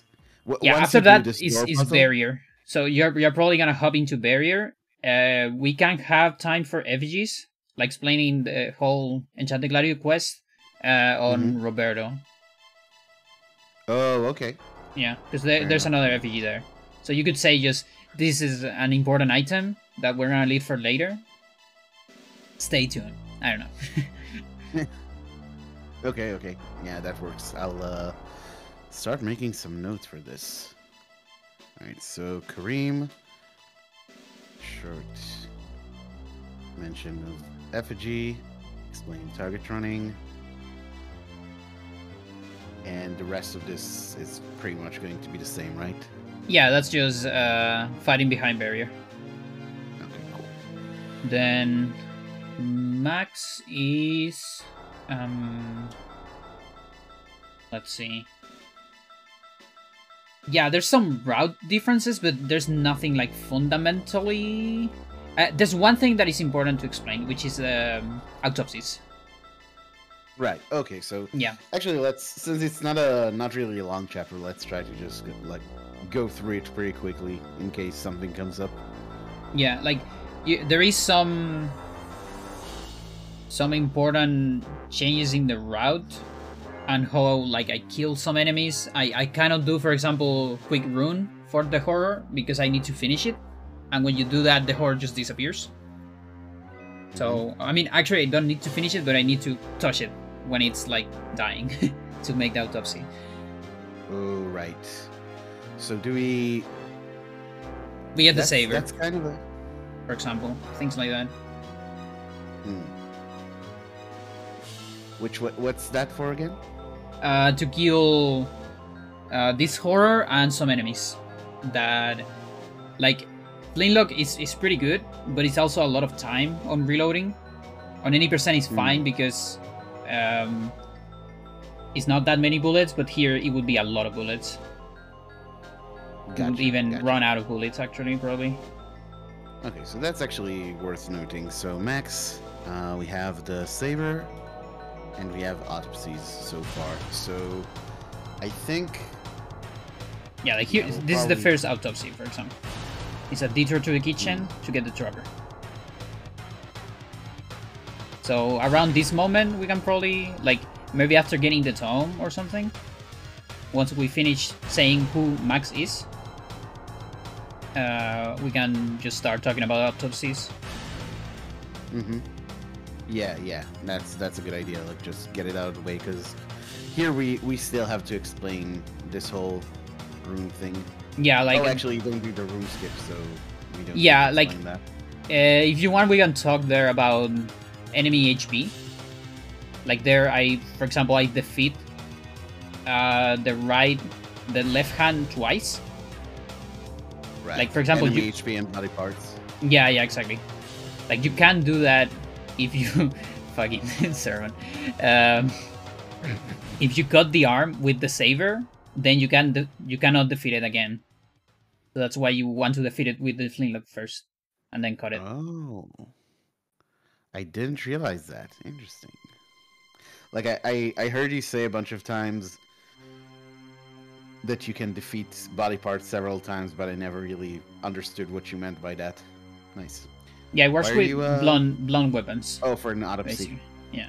Yeah. We need a bounty. If there's the other bounties are inside enemies, so they would be a big waste of sanity to go for the other ones. Make a note of that as well. Other bone thieves are bone thieving. Exactly. That's the only one that is a free agent. Yeah. Yeah, and right after the bone thief, we can make like a small note that I'm doing my best at making spells before I have all the tools, like all the codices and things. Because otherwise, otherwise the game shows you how to make the spell and it does it very slow. Mm-hmm. So it's like really especially evident on Max. I actually need to get some extra pauses just because of that. Yeah, it was really a good idea to actually go through this entire chapter, because now we have a lot to talk about here.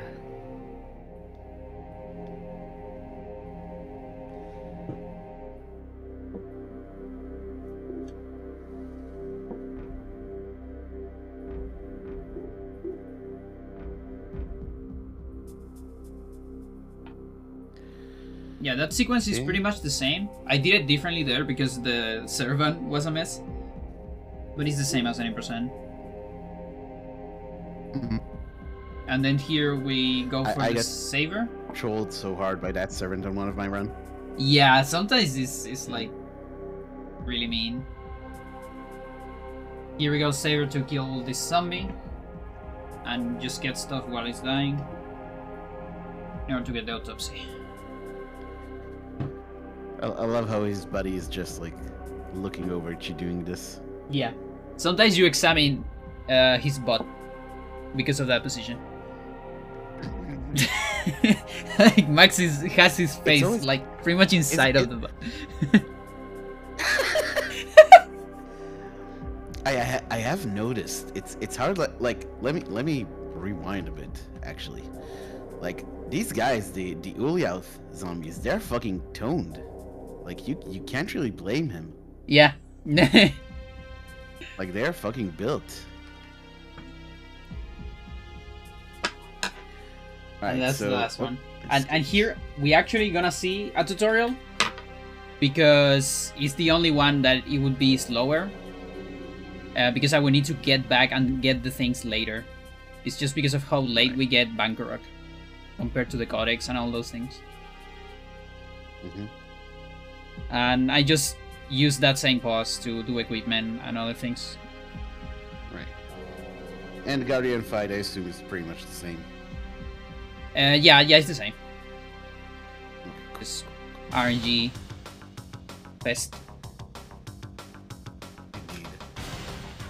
Yeah, Lindsay is probably the biggest difference so far.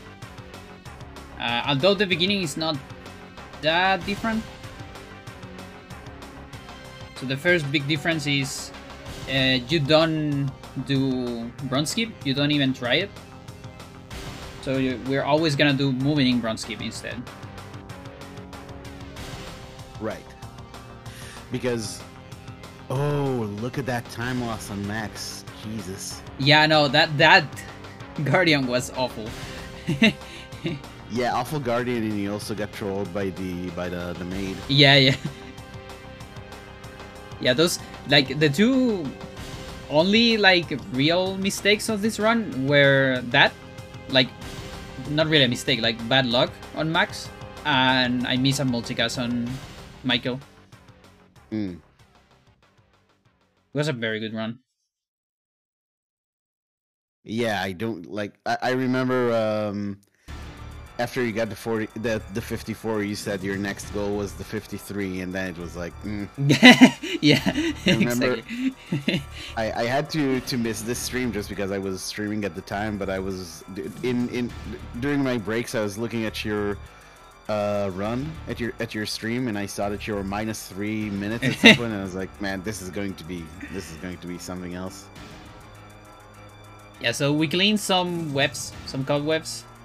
There's a lot of hidden stuff on this chapter, and so we have to see this cutscene. Nothing we can do about it. Gotta go this way because it's just lower to do bronze skip and go around all the way. Oh right, I thought you don't do bronze skip because that locks you out of those items, but it doesn't. It just, yeah, like for example, that item is right yeah. there before getting the necklace. So what you do is you do you want to do there's two things that you align for this trick. So you want to do an enchant near the talisman lady, but you also want to pause during the enchant, and that's what the reveal is for. So you do a multicast of a reveal into an enchant, and when the reveal finishes, you can pause again, and that allows you to pause during the enchant. And so you kind of examine the thingy, finish the enchant after you put the necklace, and that allows you to move in the cutscene. Here is a slightly different silver. My question is, Go ahead. just before that, do you want to? I think it probably would be better to not mention bronze skip at all, because yeah, okay, we're on the same page on that. All right, so here, yeah, you were saying about this. Oh yeah, a slightly different version of silver skip. We need to put the zombie there. Yeah, because otherwise it's too dangerous to examine the cobweb. Right. So that's kind of, I have like a visual cue on the floor of where the zombie needs to be, and then you put yourself here on this position. But this for the is sake of way harder than any percent. Really? The silver skip. So just for the sake of commentary, we'll just say that you're drawing him away, just so you can do the cobweb examine and then explain the way the silver skip works.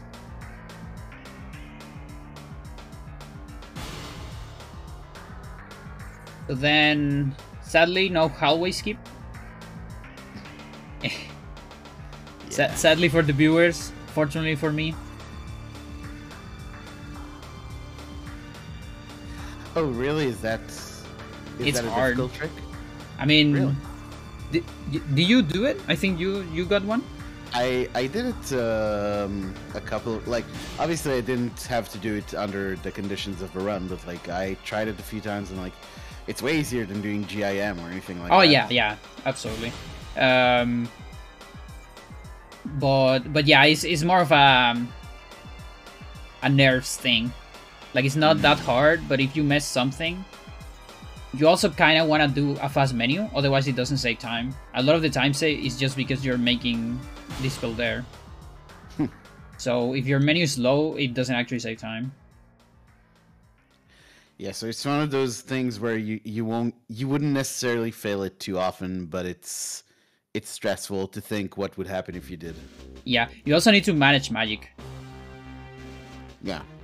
And that can be tricky in the middle of a run. Yeah, so here we do a slow button instead of fast button. Because that way I can recover sanity, which I really want because this chapter is gonna be long.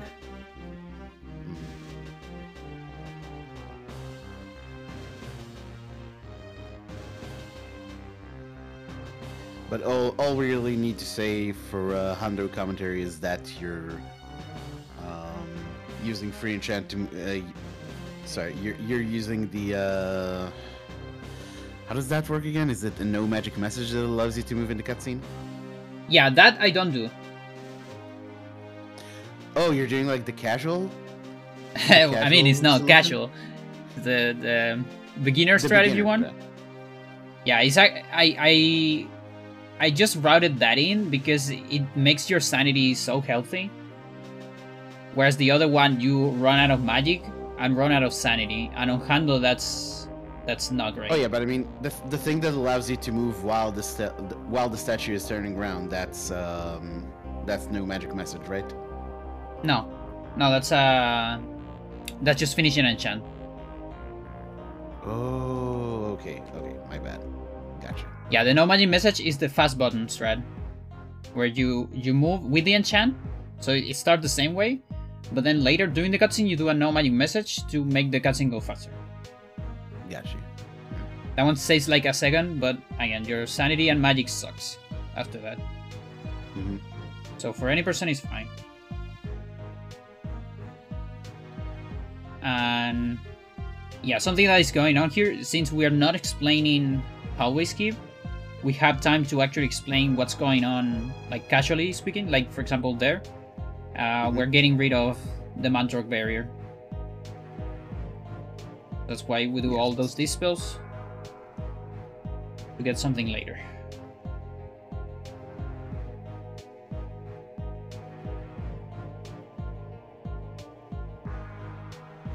And then sometimes I get rid of some enemies. Like on this room, I kill some zombies. That's because I'm gonna be back and they're gonna be annoying with the traps.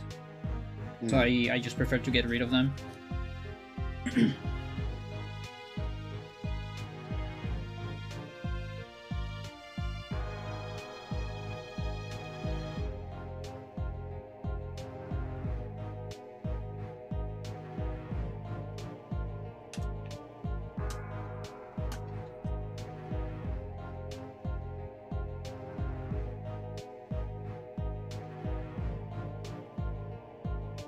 Yeah, here I kill every enemy to make the room safe. What are you doing?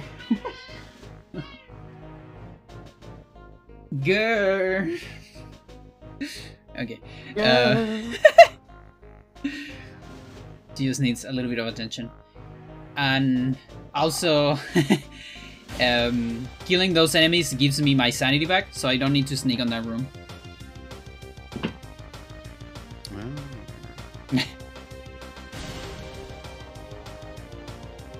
And we also save some sanity when reloading the gun before. I mean, not sanity, stamina. I mean. There's your third mistake in the run, by the way. Getting grabbed by the zombie? Yeah. Yeah. Yeah, those zombies were also trolls on the way back, I think. Sometimes they're just out for blood. Yeah, there's too many on that room. Like, we can't even mention that, because we go through that room 3 times, and you want to get good movement and good, like, luck on the movement of the zombies, so they don't body block you later. That's also why I got grabbed, because I was trying to manipulate them a little bit to have better positions later, but I got too far and I got grabbed.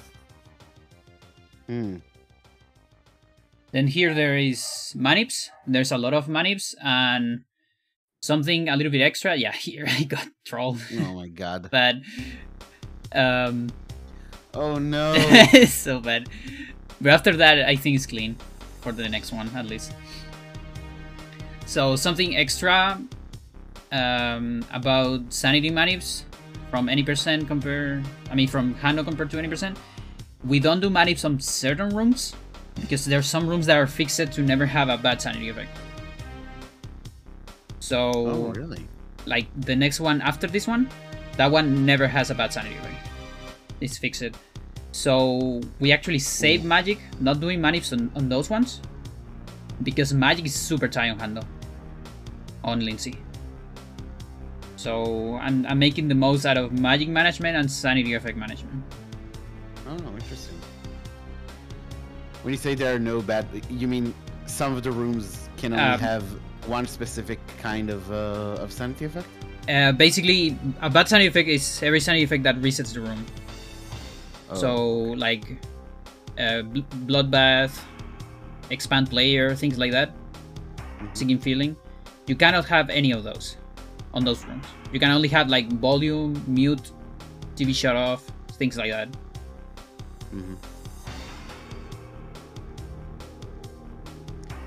Actually, something I don't know. TV Shut Off. Do you still move if you keep your stick in position during when the screen is turned off? Or does it pause? I think you move a little bit, but it also freezes you a little bit. I'm not entirely sure. Sir probably knows. But I know you can move a tiny bit because there's some glitches you can do with it. Like there's potential for skipping some triggers with it, but it's just, you know, like TIS, because you can't really tell when it's gonna happen. Yeah, you can't manipulate it to that level. Yeah, so here that's a double cast trapper with a sanity recover. And that's just to say, like, we can say, yeah, when you don't have sanity, you have like only 5 seconds to move the trapper. Oh boy, have I? Yeah, have I learned that I know from the hard someone. way? I know someone that knows a lot about that.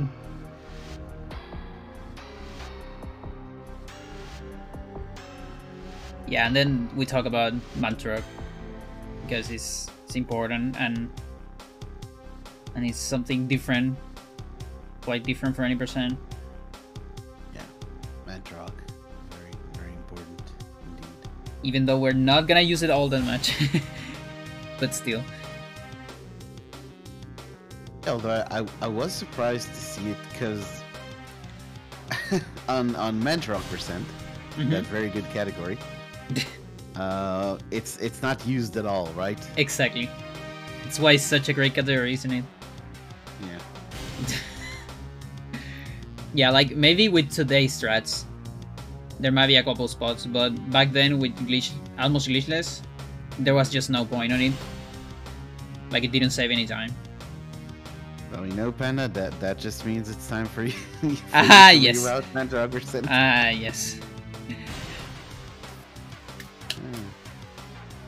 No, that's why we have this category instead.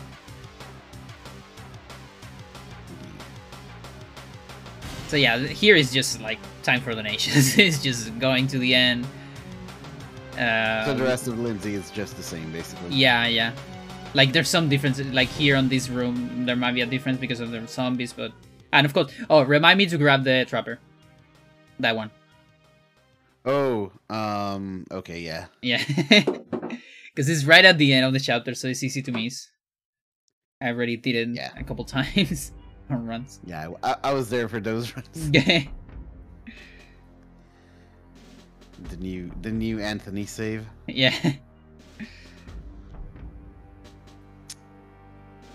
Okay.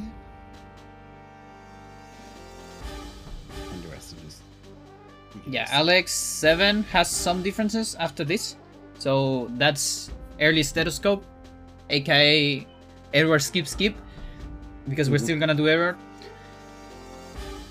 But this is just harder to, just faster to get it now. Yeah. So we can say briefly, like, this... We can mention Edward skip here, basically. Yeah, like, this would be Edward skip on any percent, but here is just to get to Michael slightly faster. Then you get this. And then after that we get early Edward page. And now I need to go back I put myself on this corner. That's a strat. To make this very easy, you summon a trapper and enter the room right as it finishes the summon. It's like moving on nurse cutscene, basically. The same principle. And that allows you to enter the room with lights off. And so this way, after Peter, we're gonna read this page immediately. Instead of going to the second floor. Oh, That's the idea of early Edward page. Yeah. Oh fuck. Okay, cool. It actually saves a bunch of time. Yeah. Yeah, of course. So that's like 20 or 25 seconds, I think. Or maybe even 30. I don't remember. We got this before Edward skip. So this was a thing for a while before we just get it this earlier. Nice. So here you're making some spells. Hold on, I wanna. Anything worth mentioning here? Talking about in these spells? No, in the spells, not really. Like, we can talk about... We have a lot of time to talk about them on Paul. Here it's just important to talk about, like, early Edward page. And that I had 2 pages there. I read Paul. You can make Edward before, but it's lower. Like, there's nothing restricting you from doing Edward, but it's low. So we're gonna save that for later.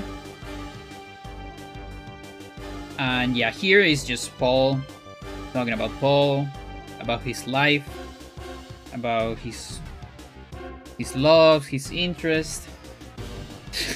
There's a lot of time on this. Yeah. We can talk about the pool, maybe, if we didn't already do it. Oh yeah, for sure. What else? I don't do moving on Custodian. So we even have more time to talk about whatever we want. Yeah, this is one of those we need. I thought that was a really good thing we did on the GDQ commentary, where all of this we had this list of general things about the run, like why we use why you run Japanese. Yeah, things like that. Exactly. Yeah, exactly. Yep.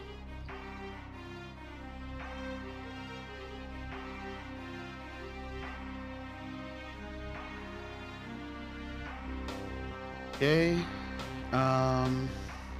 Yeah, so let's see. Not really a whole lot of difference. We get to Anthony. I guess before Anthony we grab a scroll, but that's about it. The shield scroll. There's not too much to say about it. Like, sometimes the monk allows you to have a fast pickup. That's about it. Right. But it's random, pretty much. So Anthony, yeah, there is the scroll. Then we do Anthony. Anthony is the same.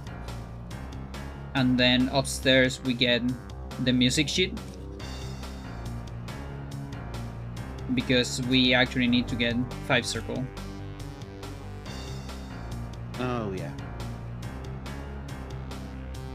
For the Hundo requirement. Yeah. Like, you don't need 5 circle to do anything we do, but since we need it for Hando, it still is faster to just use 5 spells.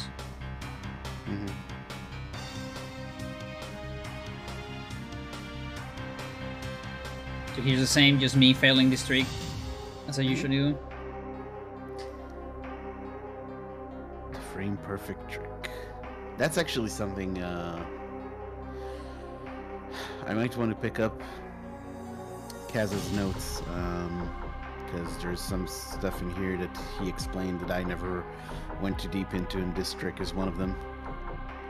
Yeah, here's the... Okay, so here's something different. Oh, actually... yeah. This is... So right after this, I do Mantra Reveal. So Mantra Reveal Invisible actually makes you invisible. So why I'm doing that is for 2 reasons. One is to prevent sanity damage. So none of these enemies will look at you. They kind of like feel you, because they turn around towards you, but they don't really see you, and they don't move. So that prevents a lot of sanity damage. It makes the chapter easier. And the other reason is body blocking. There's a little bit less body blocking when you're invisible. Because some zombies just don't wake up. So they don't actually have collision. Right. They look at you, but they don't see you. So we all have someone like that in our lives.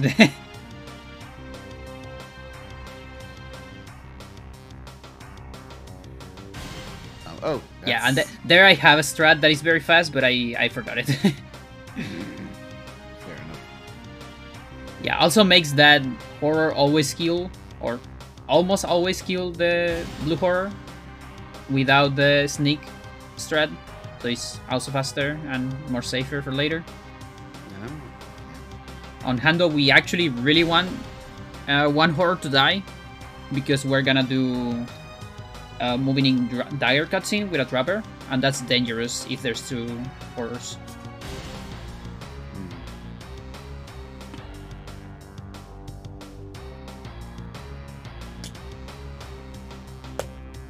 Okay, so here you get the 5 spell.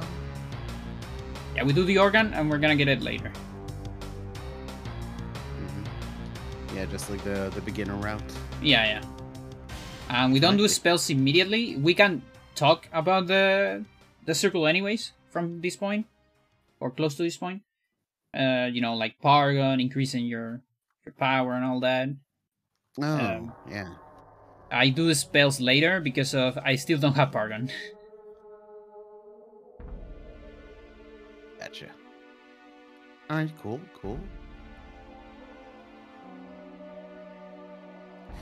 You know, it's probably easier to get into this run than any percent no CS at this point. Yeah, with Roberto's Keep, probably. Without, this is harder. Because this also has a restore. Also has... Oh, yeah. For Alex. Yeah, like, cutscene restore is... In general, is a, like, high tier trick. So here we get Paragon. That's just because it's... With Invisible, it's faster to get it there.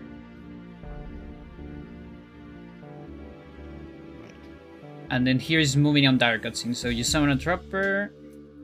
I'm also doing creations and assignments on this same boss. It's gonna take some bit, but you summon a trapper and do the dagger sequence during the trapper. Then you release during the cutscene and you can move. Takes a little bit of time, and it has a funny side effect, which is you don't see the the wall opening, but the Vibram's still there. So you're like going into an invisible door, like that. Yeah, just like with the basement. Yeah, it's great. I'm sorry, sorry for the off topic, but what are you? What is this guy? What, the plasticine thing? Yeah. Oh yeah, this is a Zerg that I created. Oh. Yeah, like I always wanted Zergs to have like a capital chip, like the other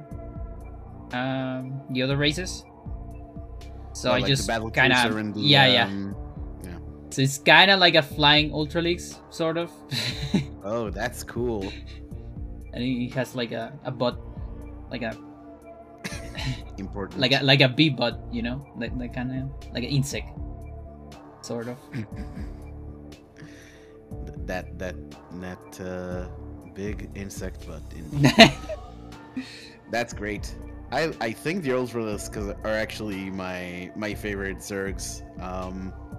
When I was a kid, I would never actually send them to fight. I would just keep them in my base as a pet.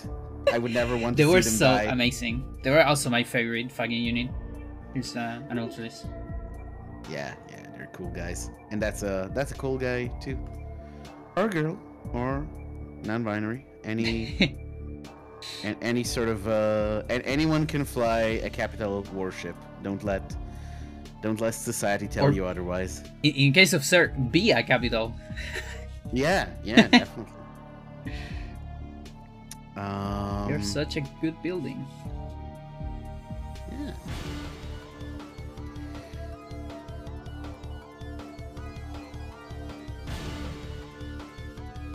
Yeah, so here it's just like casual stuff. We don't do any tricky, you know, moving with a trapper to avoid the thingy. We just have 5 dispel, so it makes that part a lot less stressful.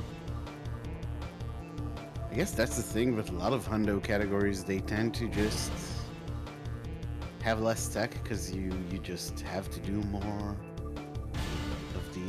You need to get more of the stuff. Yeah. And sequence break. Yeah. So here. Although this, yeah. Yeah. It has an interesting trade-off because that is true, but also we do stuff that we don't do on 80% like this, for example. You don't really do this with Roberto's Keep, but you can do it here. It's using the trapper to avoid the cutscene. Yeah, and also like floating Roberto and all. Like this chapter is so good. It was so good at 90%, so it's really nice to see it somewhere still. We won't be able to do the "who's this guy" joke anymore. On, on Pius. Not like we have a lot of time on Pius, so it's all good. Oh, that's true. So wait, is this whole thing basically just the same as... Oh no, this is actually where we need to talk about the effigy. Yeah, so... let's see. I mean, the commentary is the same of 90%, I would say. We get... It's important to talk about Zombie Hover when it happens. So Zombie Hover is gonna happen here. And I'm also gonna do a reveal. But you can just rush the reveal like very quickly. Like just say, you know, we made a reveal for something. Because we're talking about Zombie Hover really. Right. And this match and surviving this match or all that. So then later, when we are done talking with Zombie Hover, we can mention the effigy, which I'm probably gonna get after coming back from the key room. So maybe we are done already with Zombie Hover. So here I got it early, but I'm probably gonna get it later on the marathon. And yeah, so let's imagine I got it here on the way back. Yeah. And so that thing it's invisible, and a reveal invisible of any level will reveal it. Right. Oh, and that's actually interesting because cash. That's actually really I never thought about this. What happened? About how like they did it so you would cast the reveal invisible inside the room, and then suddenly there's something new here on the way back. Yep. It's a very clever design. That's actually really cool. Hats off. Yeah. Yeah, I feel like the game has a lot of those very little design choices that are super good. Yeah, I agree. Roberto reveal for effigy, and would this be the time to talk about the Gladius itself, or is it better for if we keep that for later for Michael or something? Let's see. Like I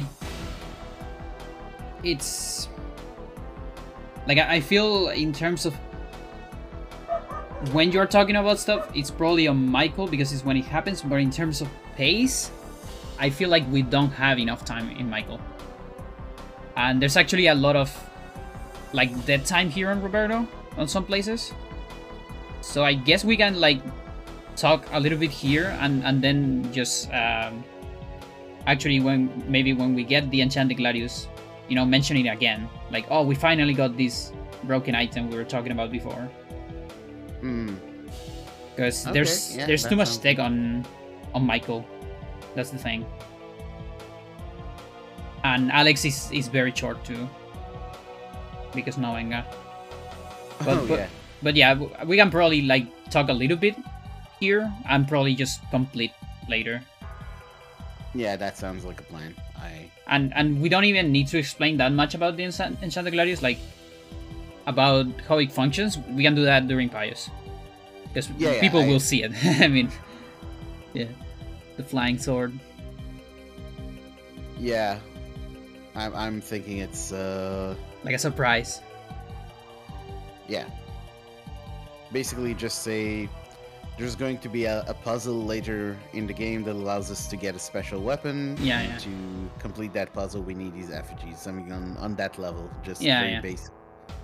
And like the items transfer between chapters. Yeah.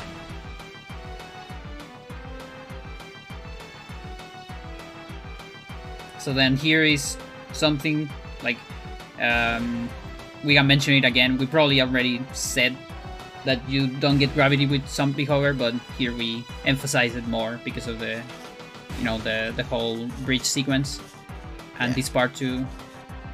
And basically the only out of bounds in this run. Yeah, or is sort this of something I'm not thinking of. Yeah, I think it kind of is like yeah, the rest is like moving inside cutscenes that are unintended. Yeah. And out of camera. I also, if we'll have time, I also want to talk about the sanity worms because I feel bad that we didn't mention them during GDQ. Yeah, for sure. There's both. They're here and on Michael too. Yeah. You actually get a super close up on Michael of one of them. And you actually don't you see them twice during Michael because of green effigy? Yeah. Yep. So that right there is a Karin cutscene skip. Similar to the nurse cutscene. You summon a trapper and then enter. And that prevents the cutscene from happening. So Roberto never really encountered Karin. Which means technically, and we could say this as a joke or something, he never got the Ruby effigy. But the thing is, it doesn't matter. Like, the game doesn't care. the game only cares about Karin getting it. But it doesn't really care about this. Yeah. Okay. Like, there's no flag here. Super lucky. Oh, I didn't know you could actually do that. You can actually force, like... Yeah. Force Roberto to go over the rim like that. Yeah, it saves a little bit of time. Nice. You have to, like... camera angle is just the worst. It's so fucking bad. I hate it. Yeah, on the rim thingy, you need to, like, wiggle a little bit to make him go over it. With the control stick, and eventually he gets enough height, and then just some sanity manips until the end. Right. Okay. So Peter is the old any percent route before Insta-kill. Oh, interesting. So I don't know this one. Yeah. Give me a second. I'm gonna turn off my AC. No problem. I'm assuming the start of this is pretty much the same anyway.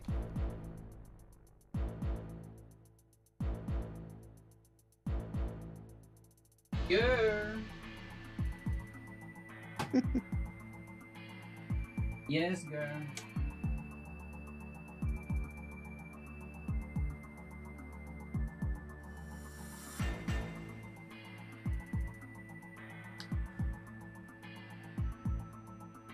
Back.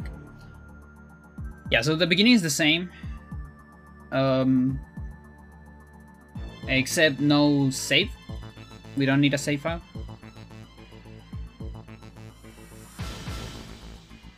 And then we need to create a lot of stuff. Oh. There is some extras. There's 7 pool and horror as an extra. Horror is to prevent the tutorial, like the game showing you how to create it. during Edward, and Pool is also for Edward.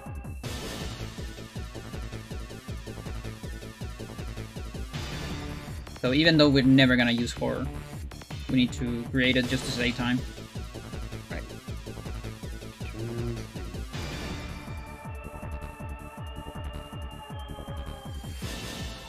We actually need. I was once you started doing the good thing. I was looking for. I was sure it would be super easy to find a sound effect somewhere, but I actually apparently no one's extracted it. So I'm gonna see if I can, because Jill of the Jungle should be super easy to get and just rip the sound effect from somehow. Yeah, like worst case scenario, I think the game doesn't have a lot of music, or does it? Like you could just record it maybe. Or like turn off the music. It has music. Oh, maybe you could turn it off. Yeah, you could like set the music volume all the way down. That sounds like something those older games would have. Yeah, so this is slightly faster than insta-kill because we don't stop for items. So since we're not explaining insta-kill, we can explain the other tech. We have more time to explain the other tech of Peter. So there was a moving cutscene before. There is some things happening there with the sanity that I'm looking for. If I get too much sanity damage, I'll cast shields instead of a bull, for example, things like that. And then there's moving during the organ, like combining the organ cutscene with the reveal. And then here I have a revolver, which is actually superior to kill stuff, because it's faster, and I can use it for like shooting on doors. But you can't. Yeah, I cannot wall. Yeah, that's the bad part. So actually, that trapper is kind of scary.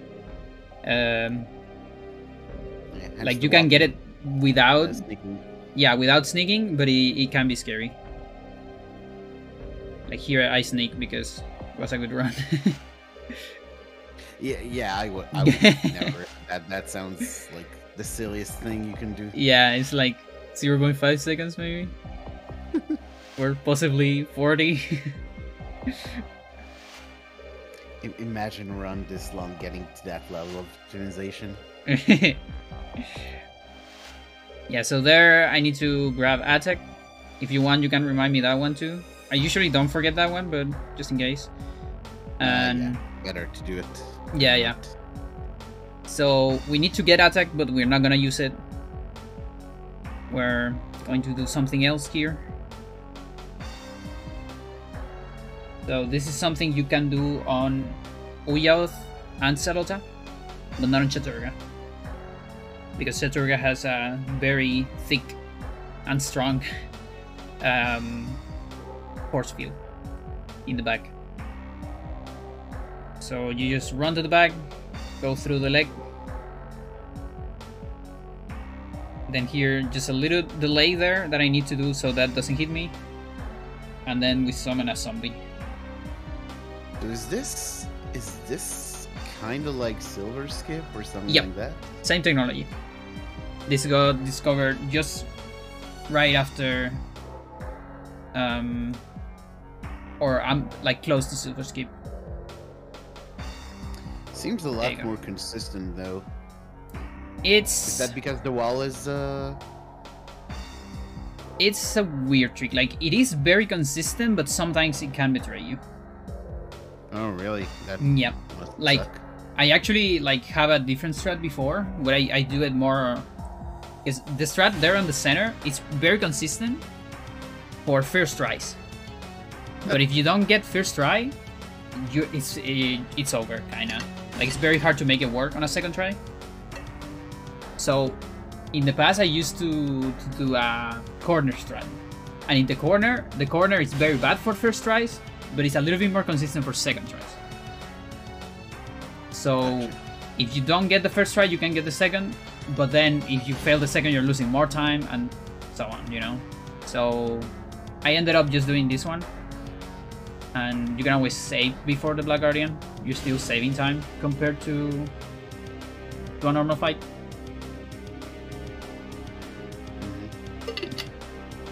Yeah, we just clip into the artifact. Black Guardian never actually died on this timeline. And Peter is just trapped inside the thing, I guess. Truly, Hondo is the darkest timeline. Yeah. So then is Edward. So we have all the beginning of Edward is very like boring and nothing's happening. We can talk about, you know, Edward himself, his appearance on this category and all that. And then as soon as we're finished talking about that, we can immediately jump into the tech. At least like giving some clues of what's gonna happen, because it's a lot of stuff. So we might run out of time during it. Yeah, this one we're actually going to have to go through carefully, because, you know, I've looked at ILs a few times, but otherwise I have no experience with this chapter. Yeah, and it's ultra technical. So first thing happening is a pool. That pool is important because magic is ultra tight. Even though you have a lot of magic, we're doing so many fucking spells. That is super tight. So right after that, the first step of the... So the first thing we want to do is we want to move during this cutscene. We want to move during this cutscene and leave the room before the cutscene finishes. So it's in a specific spot. So right here, during this part, the vampire still doesn't exist. On that change of camera, the vampire starts existing, the actual vampire, the one that you can kill. But also, the cutscene hasn't disabled save yet. Because, you know, casually you're not allowed to save during the entire vampire sequence. But with this, I can save and kill the vampire. That's why I waited for that specific moment in the cutscene. The other thing that happened during that cutscene is I made a bunch of spells with multicast. So we did reveal to see the cutscene, I mean the vampire. Then we did enchant to kill the vampire with the revolver, because it's not very strong, but with that it's easier to kill it. And then after that, I'm moving all the time to recover magic faster. And then what's going on here, the first part is summoning a trapper after killing the vampire. That way you can move during the basement part. All of that already happened, by the way. Then when I am on the basement on first phase, I mean second phase, you summon a trapper. Actually, reminding a bit just to have a... Yeah, so go back a little bit. Yeah, so here, this is first phase, okay? So that right there is to... Actually, I'm gonna go back all the way here to the cutscene. So yeah. This is the point in the cutscene, or rather, we'll see it in a moment, I guess. Like right here. No. Yeah, so that's... On this camera, you still... There is. That change of camera is where you want to leave the room. So this is phase 1. You kill the vampire in phase 1. And then summon a trapper. Precast trapper. Right there. This is to move during this cutscene. I mean, to have pause. And then we watch a cutscene to move. So then after this cutscene, you can move. During the cutscene, you're moving during the cutscene where the vampire is sucking the pillar. Yeah, and there's no... That's actually... It's funny, because they probably thought they don't need to disable saves on that cutscene. I mean, the saves are disabled because of the glitch we do before. We can basically save anywhere. Oh, you can save through the entirety of the... of the vampire. Yeah. That's the whole purpose of moving in vampire cutscene and leaving on a specific moment where the vampire starts existing, so you can beat it, but your saves are still not disabled. Gotcha. Yeah. So, do you know why exactly that does that?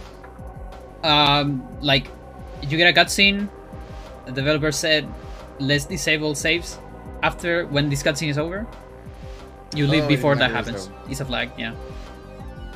I mean, it's not a flag, but it's something on the memory.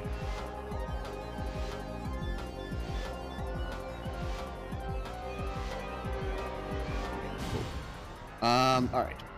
Yeah, let's keep Yeah, going. so then you're on the basement, and here what we want to do is we want to keep being on the And basement. is this like? Sorry for getting up. Hmm? Is this like basically like hallway skip? You appear here because. Yeah.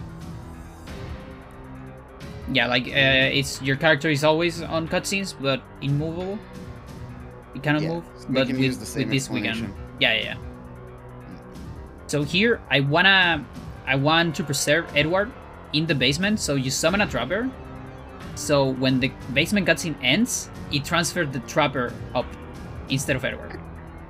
So it's like a summon swap if you want, something like that. That's great. Yeah. And then you cancel the trapper, and Edward keeps being downstairs. So from there, what is happening is you are on phase 2. You already got the cutscene that is between phase 1 and phase 2.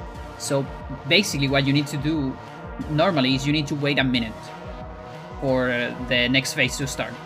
The next bumpers phase. But since we're on the basement, we can do some shenanigans. You can save and load, and that summons the vampire immediately.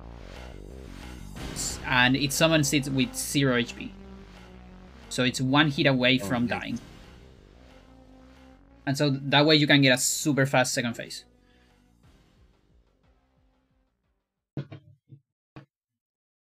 That's great. Yeah, and the other thing that's going on later is, since you are on the basement, right after phase 2, you can start doing some things earlier. One of those is getting one of the strongest weapons, you know, double shotgun. We get the scroll, we get a lot of stuff, and then you have to wait a minute for phase 3. So that's all of that is this. I do some multicast, so I'm always moving, because I need to recover as much magic as I can. I get the key. We enchant the weapon again. I mean, double shotgun for the first time because it's so strong. To one-shot this. That was phase 3. And then we get this glitch cutscene. Vampire is invisible when the pillar is destroyed. Oh, we also destroyed the pillar. That's another thing we did. Yeah. So here I changed the mode for 2 bullets to have even a stronger gun. And this is last phase, basement phase. If you move with a sneak there, you can one-shot it. You get a super point blank. Oh, got you. Yeah, and we already destroyed the pillar, so we're good on that. Then Mantra Pool here to have enough magic here for a trapper. So we're gonna summon a trapper at the beginning of Enga. We're gonna do a cancel spell on the second rune, and that allows you to get you can summon message without a stat refiller. So why is all that? So no summon message with a free trapper allows you to move on cutscene, but it also makes something, has a side effect called stat refiller, which is you recover all your stats except health. Everything goes to maximum, magic and sanity, but health is set up on 0. So it's really bad, you know, because you're so slow and all that. But if you do a no magic message before the trapper finishes, like super fast between 2 runes, you can cancel the stat refiller. And that way you can move during the Enga sequence without losing your stats, your health.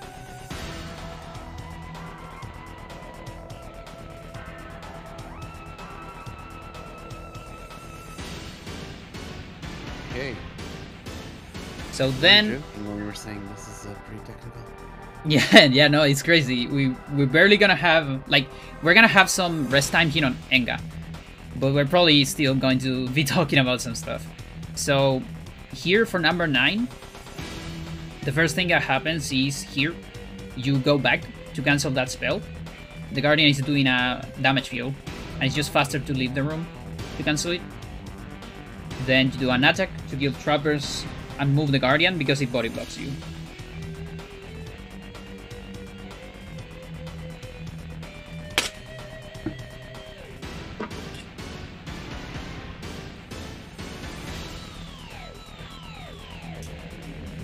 And then another thing we did during the Enga intro sequence is we used the Liquid Courage. Liquid Courage actually optimal on this route because one of the side effects of saving in Vampire is you get sanity effects on Enga, which is not normal. Casually, you don't get sanity effects on Edward Enga. They just don't happen.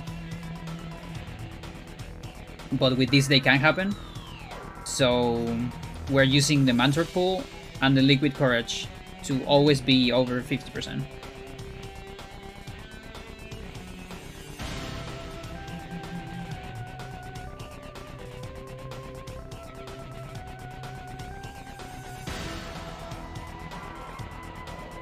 And then number 3, that we cancel do a free trapper to move during that cutscene. Good night, Miss Dark. On the lever, and that way the creatures are never free. And it's a little bit faster. So it's the version of Zoo Skip for Edward. And from here on, there is like not a whole lot of tech until the end. Like it's basically just running around. Here we can talk about portal cancel probably, because I'm punching the portals. Oh, yeah. I'm doing more pulls here and there, and we can talk about, you know, all of this is carefully planned. It's not just choosing a random portal. We have a route to make it optimal, to make the pool worth, all those things. And also to don't get all of the sanity damage at the same time, because you need to like manage which guardians see you, so you are never below 50%. So is the reason for this specific order mostly stat management? Yeah, it's the pool. Like there, to get the route I use is what I call 2.5 pulls. In order to get 2.5 pulls, you need to actually run some places without a pool. So those places, I put the shortest portals. For example, number 3, which is very short. You can run that without a pool. So there's things like that. The other is the sanity. And yeah, pretty much that.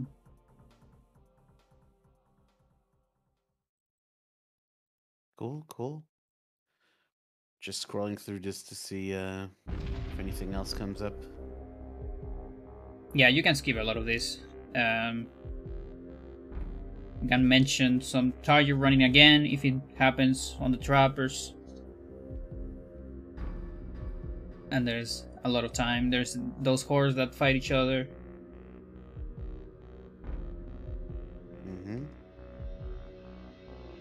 And then, okay, this is number 7. Okay, so this is important. So after number 1, which is the one where the horrors fight. So maybe we can start talking about that there or somewhere. It's number 7. Number 7 is the last one. So in number 7, what we do is you summon a trapper before inputting the last Pargon. And that way you can get the usual, you know, you can do a pause in this cutscene to recover movement or an opening message or whatever. So here's the trapper. There you go. So you see this cutscene doesn't have black bars. That means you can pause. Oh, and right. So, and you also see my stats. That's not normal. So I need to pause on the last Pargon the second to last bargain, so right before Netflix, I pause the game and I save. That save is gonna be important for later. Then I do a no magic message, so we can have a message into the next part of the cutscene. Because you actually cannot pause on the next part of the cutscene if you don't do anything. You lose that ability. But the no magic message allows you to preserve that. And then the pause is to watch a cutscene. The cutscene is to be able to move. And that way you can leave the room before the cutscene ends. Got it. So that way Okay, you don't have to see Enga being destroyed. So that way I walk out of camera into that room. And also it saves you the entire number 7 track, which is the longest one. That's why we do number 7 at the end. Oh. And you have to leave once the barrier is like disappears during the cutscene. If you leave before, the barrier stays there forever and you're softlock.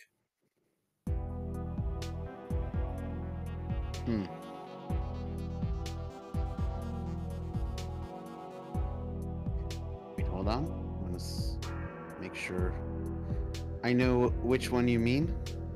So we're talking This. There you go. this. Yeah, so as soon as you see it disappearing, you can move out of camera into that room. You're actually, the spawn position is just on that exit, so you're super close to that room actually. Mm-hmm. Right. Okay. Yeah, and all of that is because the cutscene is actually too short. You actually don't have enough time to run into the exit before the cutscene ends. That's why we leave the room and re-enter again.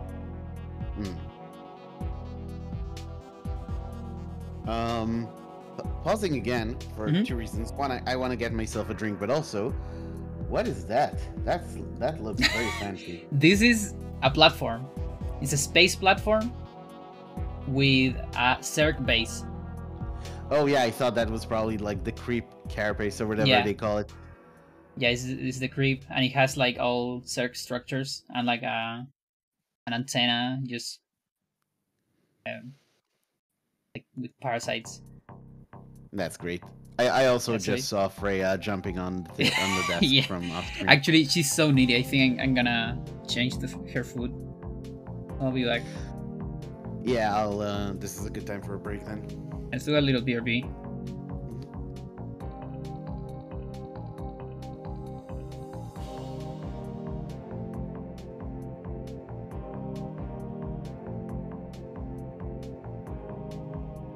I'll be back, chat.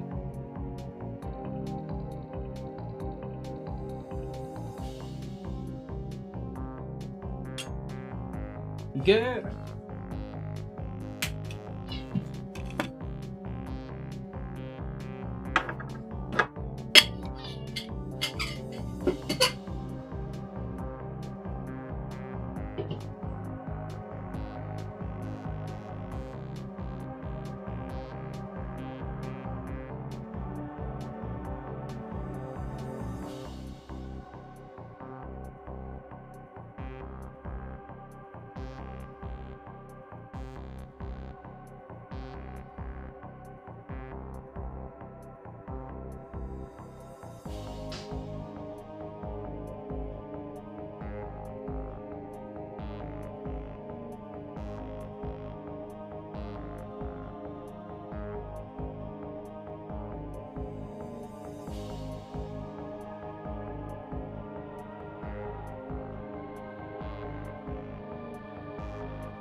Come back, please.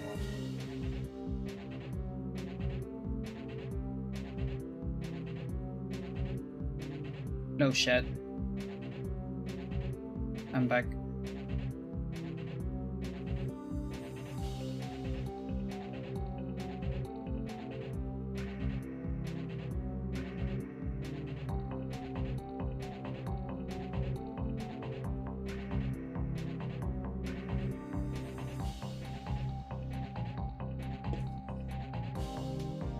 Yeah, this definitely is one of my fanciest pieces.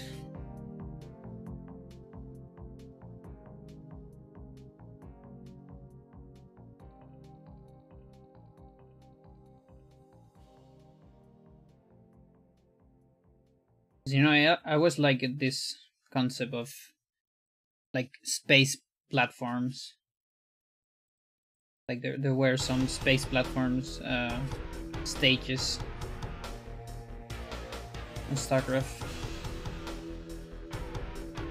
I can imagine just this floating on space and like maybe upside down even or whatever.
The greatest spire.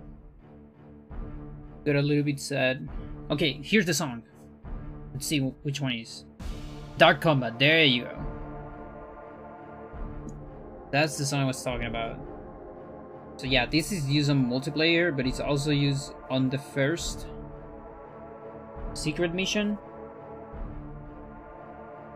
And I actually love this song. I'm a little bit sad that it's not on the vinyl.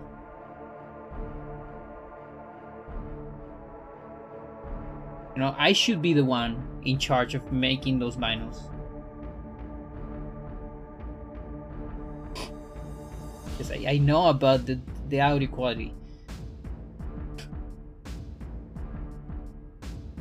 You have one job. You go.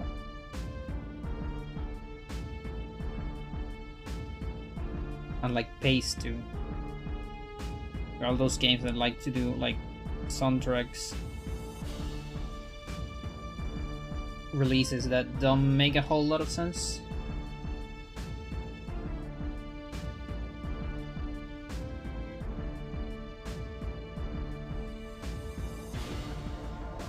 I respect it sometimes.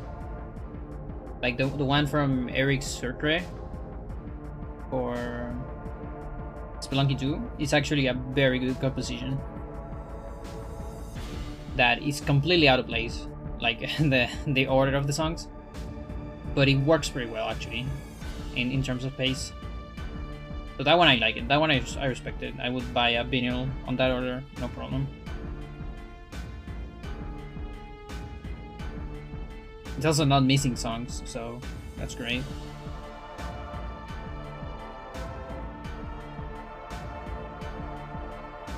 Okay, I think I'm done with this one.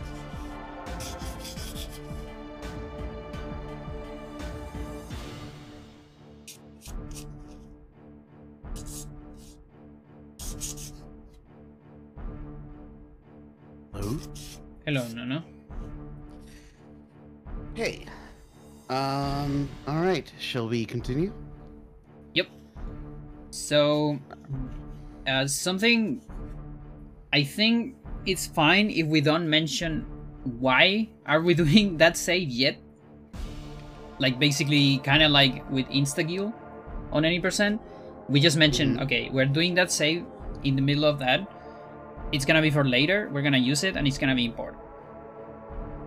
And it involves a skip maybe or something, because we're gonna have enough time to go deeper into it when the magic actually happens, doing the restore and all that, or even later when we're on Enga. Really? Is there enough time during Enga? Okay.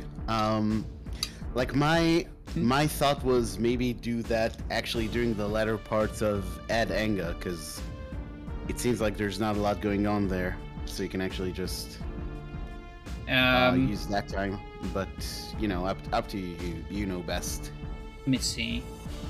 Okay, so let's do this. If there is enough time, because we are still talking, we might be still talking about moving on Enga Destruction. If there is enough time, let's say at least that. What could it be? The thing is, it's a lot to talk, and restore is coming. I see. It's just that. Let's do it your way then. You know best, obviously. Yeah. So here, for example, the first thing that's happening is not that important, but is I'm using spells on doors to manipulate sanity effects. That's just we still have explosion, but I don't have it assigned. So there I magic to have enough magic to cancel. And then here we should start talking about restore. So it's similar to Roberto. It's a little bit easier. So restore is basically a cutscene restore. You get it's like a restore storage if you want, or something like that. It's the principle is always the same. You want to pause right after the white whoosh of a cutscene, but before the cutscene starts. Okay, so that way you can save, and then the next time you load, you're gonna load the cutscene immediately, and that way you can set any restore you want, any restore room to make a warp. So right there, what I did, that was the restore. Okay, so you set up an enchant item with a reveal in order to have the enchant item happen at the right time, and then after the enchant item you need to match start, and you have, I think it's like 12 frames. It depends on how good you are on the enchant. I think it's something between 3 to 15 frames depending on your timing. Then I okay, do you mind if I do a random accent? I got one on the chat. As long as it doesn't get racist. Okay, that's actually hard. I actually don't know if I'm racist on my accents. What do you think? Well, we only have one way to find out. Okay, I'm gonna delay it. Amber. I'm sorry for later. Okay. Wonder who would do that. All right, let's just keep going. You have one. You can do it anytime you want, Amber. No problem. Okay, just later. Okay. So you save before the restore, and then you load Edward. All right. So here is actually when all that happens. It's probably a good point to explain all that. So you load Edward. And... Right, so yeah, we do the setup at the end of Edward. That's the whole thing with the rune near the end there, like the second to last Paragon, I think he said. Yeah. And that's the setup. and then you go with Alex. You go down to the basement normally to get the chapter page for Michael. Yep. And during, well, let me scroll back there actually. So here you do this spell, so you can pause during this cutscene. Mm-hmm. Right, and yeah, right before the cutscene. Right before the cutscene, and here's when you save like this this state, or not state, but you save there and you load the one you set up. Yeah, so here I load Edward. So I did this save on Edward on the Paragon just to have enough time to watch a cutscene. That way I set up the restore. Now I load Alex, and the restore warps me after this cutscene. It warps me into the Edward cutscene. Right. So right now I'm on the Edward cutscene. I wait for the last rune. That activates the flag. And that flag is one of the few chair flags in the game. The same flag that, finishes Edward, activates something on Alex. Something important. That we might or might not say it. It's up to you, I guess. Kind of like not saying it, but... Yeah, I think it's I think it's best to say most of these things as they happen. Yeah. So we just say, like, we activate something important. There's a shared flag between Edward and Alex. And that way we are able to activate that during Alex. And then we are still stuck on Edward's Enga. But the only way we have to get out of there is reading Michael Page. And that's why we did all this in this order. So we can read the page, after doing the warp. Alright. Cool. Okay. So then there is Michael. And you pick up the weapons, not just for fun, I assume. Exactly. It's for fun and for safety.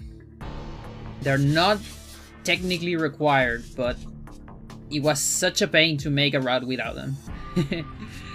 So I just end up doing that route with the guns, and we can have fun talking about the guns, because the guns are fun, and it's like the typical, like we always keep them on any %, so it's cool to have them. It's the casual dream.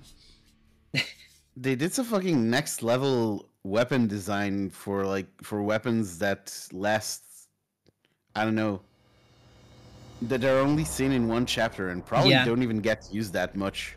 A lot of players just I think that's something that maybe developers didn't thought about, or maybe thought about but couldn't predict, let's say.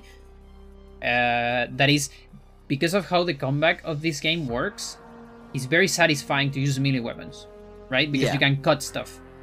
And so I feel like a lot of players stuck to melee weapons a lot, and they kind of just don't test a whole lot of ranged weapons because they're a little bit out of the, let's say, Resident Evil mindset already with the combat system. But the ranged weapons, especially in this chapter, are the most fucking interesting because the rifle has like 5 modes. 4 modes. It has grenades. It's crazy. Like, yeah, it's amazing, and I agree. Like, during my casual playthroughs of this game, I absolutely stuck to the melee weapons just because there's actually one YouTuber I used to watch put it really well, and I kind of tried to say the same thing without using the exact same words he did during GDQ, where in Resident Evil, using melee weapons is basically the most suicidal thing you can do. Like that's why knife only is such an infamous it's like low concept. %, something like that. Exactly. Yeah. That's like the most batshit thing you can do, and yet in Eternal Darkness, melee is suddenly like so viable you can actually completely ignore ranged weapons if you want. And satisfying too. It's almost to the game's detriment because I feel it does make the game a bit too easy. In general, the game is a bit on the easy side. I think we all agree on that. I mean, I have my take on it. My take is only if you like play with magic or play carefully. But I've seen a lot of people struggle. A lot of people that are more on the don't use magic or like also on Chaturga. And this is also another thing I talk about design of this game. Chaturga zombies were especially made to troll people. Because everyone with melee weapons start, oh, you can cut heads and then they don't see you. Okay, let's cut the head of a Chaturga zombie and then they go crazy. I see people struggle with that, but there's definitely it's not that hard. Points. Like Kareem is definitely a real. I'd say Kareem is probably a big wall for a lot of casual players. Yeah. And you know, obviously Black Guardian. The Black Guardian, yeah. Yeah. But yeah, all in all, they could have like, I guess the pacing of the difficulty could have used some work. Yeah. Because it's uneven. The other thing that I was surprised, some people struggle with Pious, last fight Pious. Some people struggle a lot with them for some reason. Like for example, the Death House Sonata stream, Jaden, the guy that was doing the casual, he spent almost 2 streams on Pious fight. 2 really? It was a lot. Like, no, it wasn't 2 streams, but it was like half of one and half of the next one.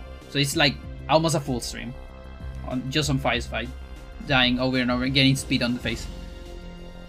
You know, with the game over cutscene. Interesting. By the way, I don't think you addressed this. Amber asked if you doing the marathon. No, it's just I just want to get a commentary run.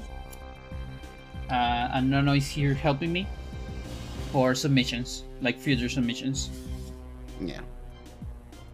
It's a potential marathon, but not actually a marathon. All right, so this is where some text starts on Michael. Yeah. Right. Yeah, and here you're gonna see me failing at it. Oh, okay. One of the few mistakes. So, it's really just the same multicast of any percent, but done in reverse. So I do reveal first, pull later, and I just finished the pull during the reveal. There I did an extra pause by mistake, so I canceled the reveal. You're not supposed to do that. That was you were playing fast and loose with that last strapper. That looks like it almost got you. So here, yeah, you would have the reveal normally already. Here I'm doing it extra, so I'm gonna run a little bit out of magic.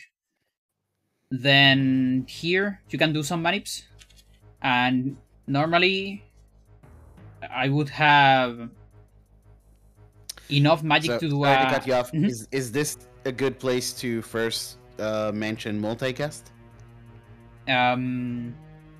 Yeah. Because there's no Alex Senga, so yeah. Yeah. It's a good point to just talk about it. Yeah. Yeah. Okay, cool. Then here we do a dispel for the effigy. And right before, so dispel ends, and that actually, because it's a set of the dispel, it gets rid of my pool.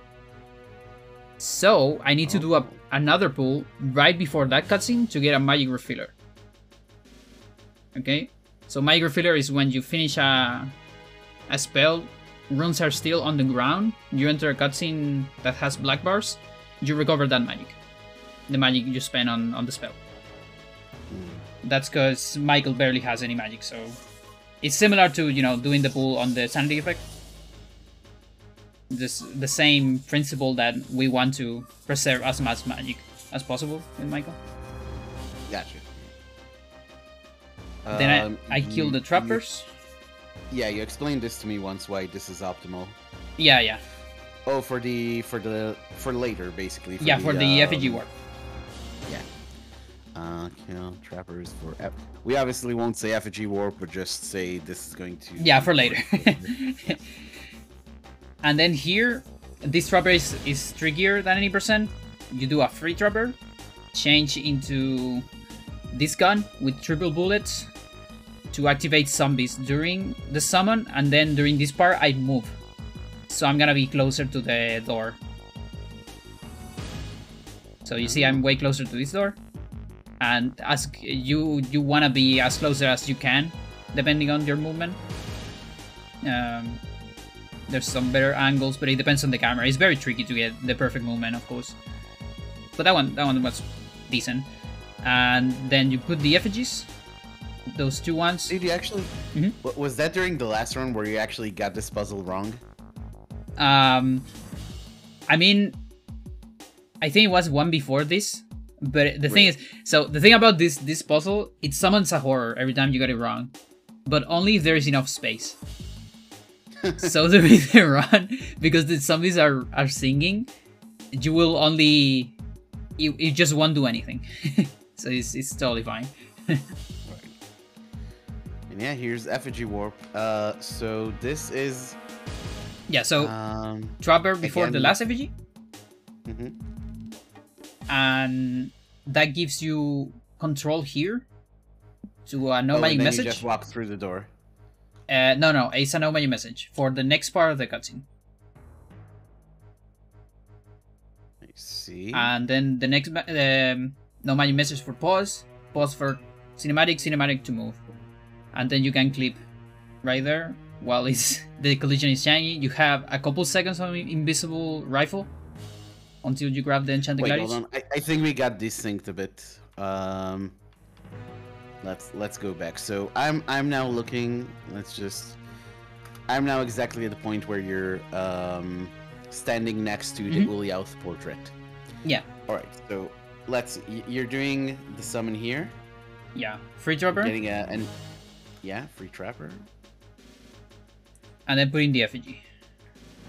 So free trapper before a cutscene usually allows you to input no magic messages and pauses during the next part, during the cutscene. Okay? Right. So that's what I can do here. And that's what happens here. Yeah. This is the no magic message for the cutscene. Exactly.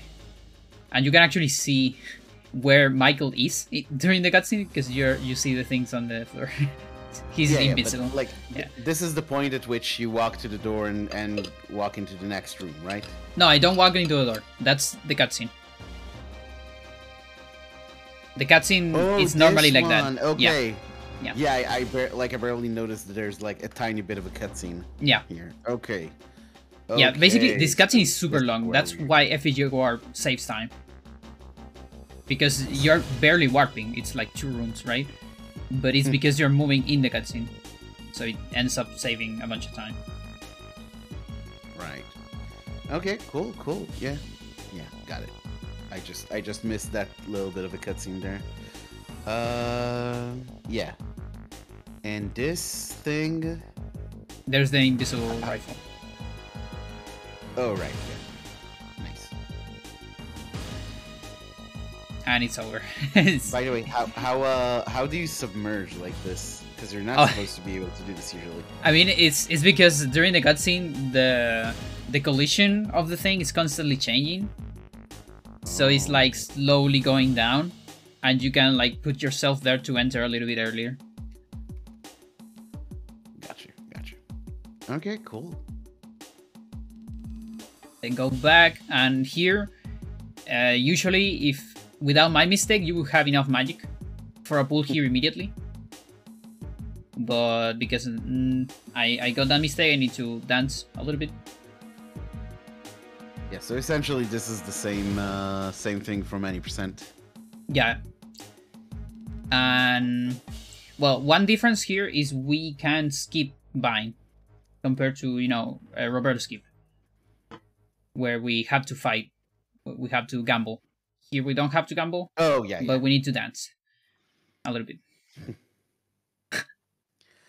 You either gamble or you dance. Exactly. And also I have grenades, so I can, and I usually do it I kill the horse with grenades to avoid any possibility of a double arm attack. Plus, it's cool. Yeah. And apparently I need to change my strat a little bit, because here I just kill one.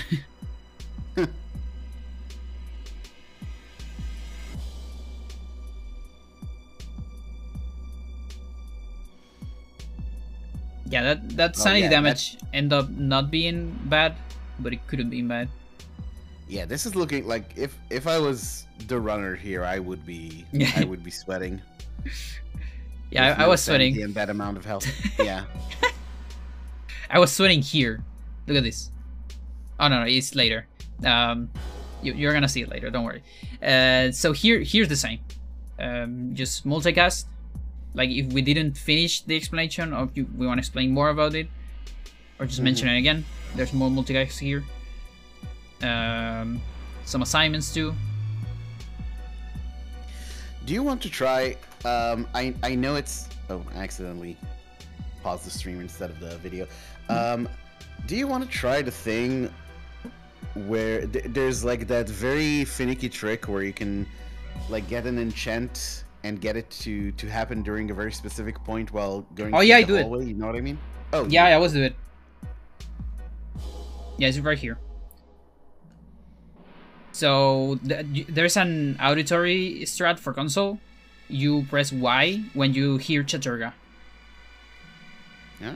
It's relatively consistent on console because the lag is, I think, is always the same after the boss. I don't know how it is on Dolphin, but on console you press Y as it says Chaturga, because that's technically, it still needs to say Paragon, but because of the delay, it's already almost over. You just press Y and Chaturga. It's great. Nice. And then it's escape. I'm assuming this is the same, but you said something. Yeah. Something So look at this door. Look at this door. You see that? Or this one too. Okay, so I'm doing attack on doors with grenades. What? Why? Because why do you do this? Because I like swag. I mean, fair enough, but this is like a -3 minute pace. Yep. Jesus. Listen, it's not that hard. It's not that hard. I need to be very late, but if I'm late on frames, I can die. Yeah. Just okay. I mean, I guess it's fun to live dangerously, but if this run had died because of that, that would have been fine. More content, I guess. Yeah. Why speedrun if you can't swag strat? Exactly.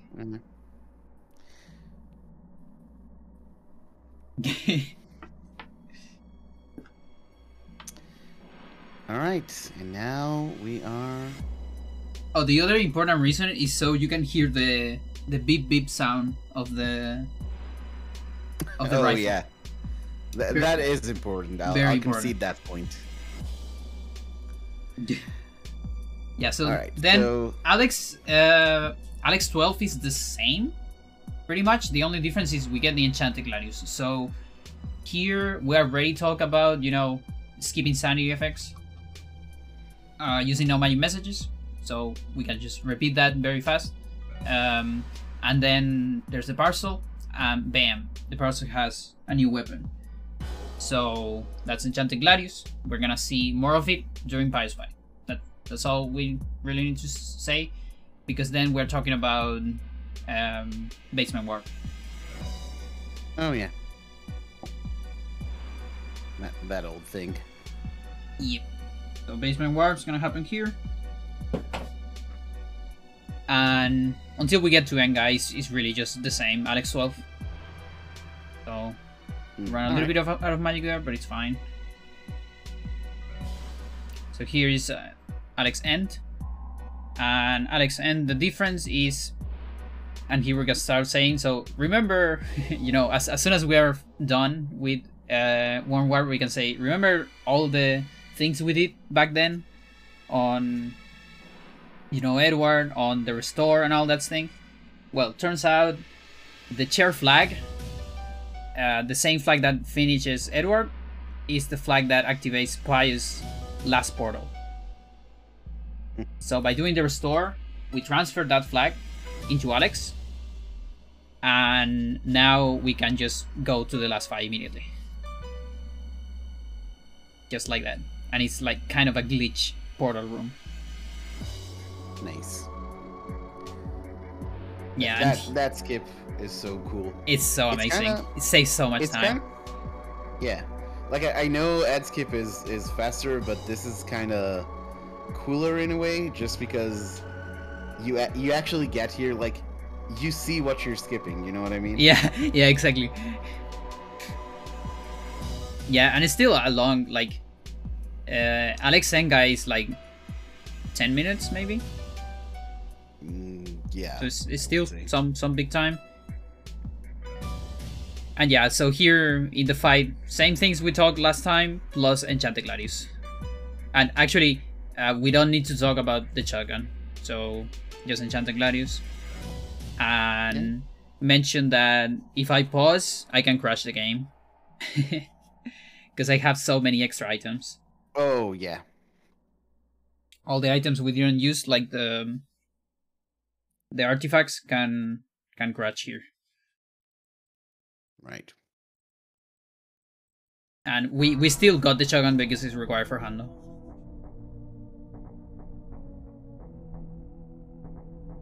Imagine thinking at this point that this run would be over in 40 seconds from now.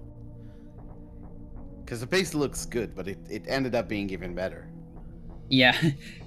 Yeah, so this fight is really good, and the Pius fight with Enchanted Gladius is so fun.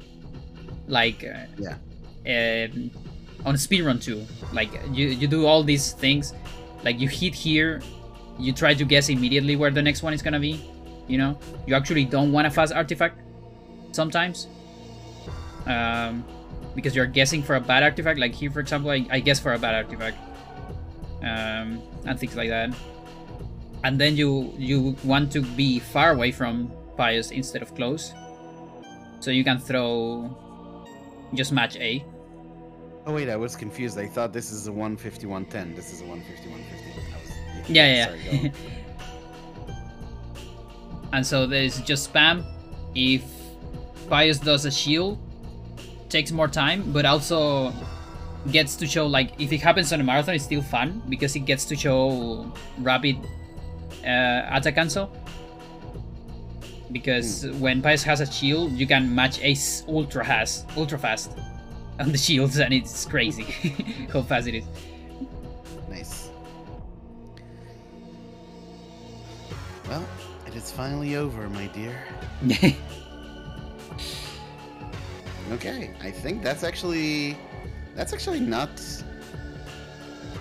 that different. I mean, I took a lot of notes, but honestly, a lot of this is... Yeah. And the good thing is you already knew some stuff, like, you know, zombie hover, things like that. Yeah. So it's just adding those, like, important moments, but then it's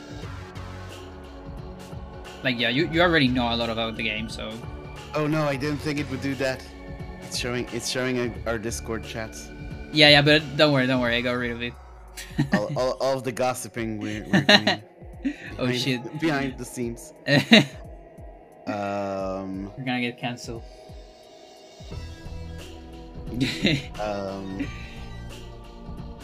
But yeah, what else? I guess we need to set a time for the actual commentary, but yeah, I think we'll probably just do that in the DM. Yeah, like, can you do it tomorrow? Or is it too close? It's not so much that it's too close as it is that tomorrow I want to stream, and I would have been able to do it during the day, but I also want to use tomorrow to clean up here, since because of the weather I can't really go out. So yeah, I'm gonna say tomorrow is probably not the best time, but We'll try to get it done, Okay. you know, within the next week. I mean, marathon submissions are still a while away, so we have some time to play with. Yeah, I just kind of wanted to get rid of it before my muscle memory goes to Cell Tower Chaturga. But Oh, I yeah, see. Yeah, um, we'll definitely try to find a time this yeah. week. Shouldn't be an issue. Kiwami necessitates frequent breaks these days, so you know, it's not like I can run that game for a week straight without losing it. Mm. How are you feeling with your last PV? I mean, I know a little bit of how you feel, but I mean, look, just wanna ask. even matching or coming close to that record is so difficult that, you know, I should be proud. It's just that I was there. I was there on the 144 Yeah. pace, and it got stolen from me the exact same way it got stolen last time. So Oh, jeez. I'm a bit salty about that. But, you know, obviously a PB is a PB, and, you know, I'll get it. I'll get it eventually. It's just the game is testing me. That game seems like a struggle. It's a big struggle. It's so, like, I don't want to say it's optimized, because obviously, you know, it's a game that still has well over a minute of time save compared to some of best. But there's so much randomness, and there's so much, and the run is long, so that's not that much time. Relatively to its length, it's pretty damn optimized now, so it's just difficult. Yeah, like that's the thing. Like I get, I think I get some of how you feel, because I like the closest game I have to that, I would say, is Lost Vikings, because in Lost Vikings I have to deal with some bullshit, you know, random bullshit. and I have this, you know, like very angry ghost during Lost Vikings. I can't really hold my temper as much as I can with Eternal, for example. but yeah, like you have put so much into it. Like that's the other thing. I feel like you run that game probably more than I optimize some Eternal stuff. Like I said this a bunch. I get carried on Eternal because of all the practice I do offline and all the routing I do. But I definitely grinded, I think, less than you on Yakuza. In terms of runs, just runs, you know. I think we have we just have a slightly different approach to these things, because yeah, it could be. I'm always a person who's always like, okay, let's just do runs, and it's not like I don't do routing and practice off stream. I do, but the balance for me is always towards the runs. I always prefer to just get in there and start running. And a lot of people, you know, some people will even start their streams with, you do it. I've seen you do it at times. You'll start your streams with a bunch of practice, and I never do that. I usually just go right in. So it's just a different approach, I think. And girl, she wants to get on the desktop. That's the thing. So I'm preventing her. Giving her a better place. Hopefully. We would all like to see that, but the plasticine.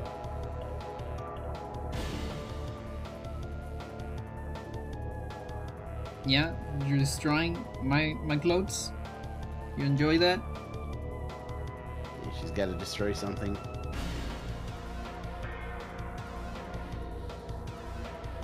Alright. Alright. So yeah, I guess I'll let you go back to the plasticine stuff. Alright, Nono. Go back to chat. Thank you. Thank you for helping me with this. It was a pleasure. Sure. This interview with the Nono artist and runner. An exclusive interview. Everyone go follow Nono.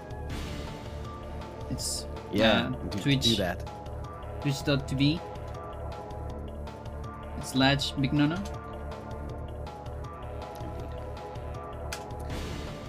Nice.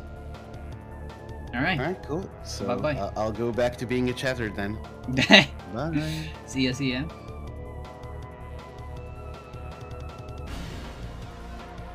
Hello, Shed. How's it going? I will never follow. No, you gotta follow it. You have to follow, otherwise I'm gonna ban you. Go follow and go watch his amazing Yakuza, the politics of Yakuza 0. Amazing video. Super great analysis. Has a lot of stuff that I actually heard before on Nono stream, but you probably haven't heard it yet. So go watch it.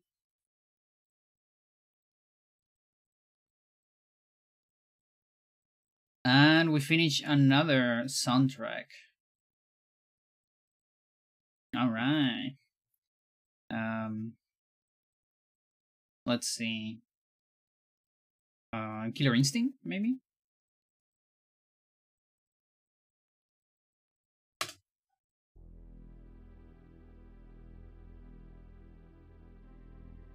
Unfollowing Nono just to get banned? No. Don't do that.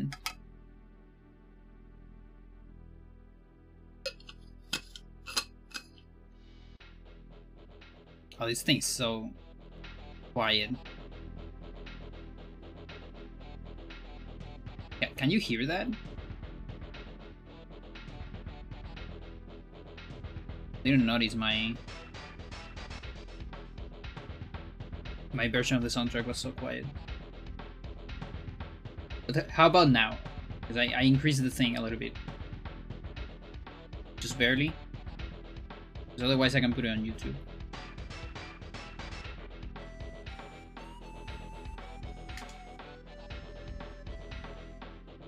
As long as I don't put the killer cuts.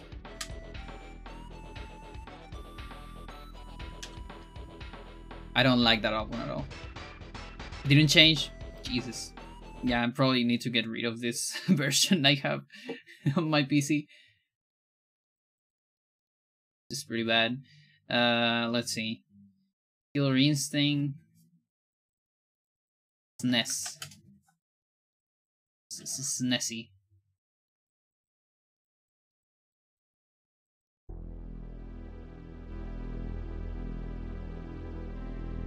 Pandora monitor reveal because of this. Yeah, you can see more or less what I'm doing. Like if I'm watching a load thing, you will see it, and I'll get banned.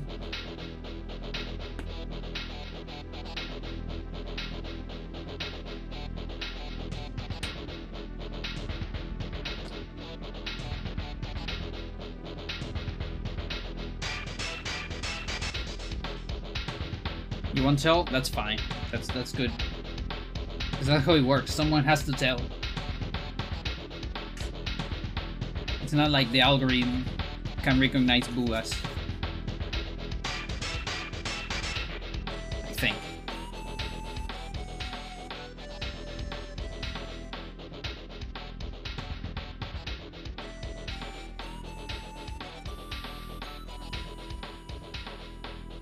No. There. You're licking my leg. You're cleaning my leg. That's the thing you can do? Nice. Here's a thing I can do. Take my pills.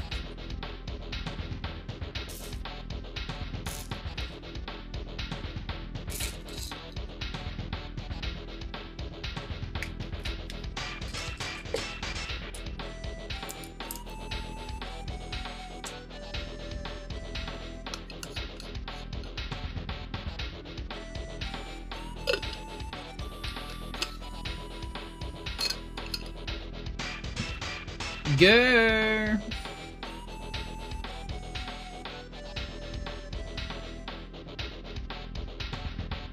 Why are you licking my leg?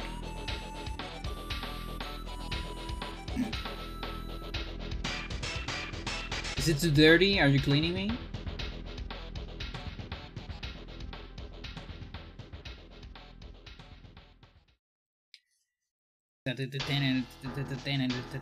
Oh no, not yet. I thought it was that. Yeah, we first need to get into the fight off part.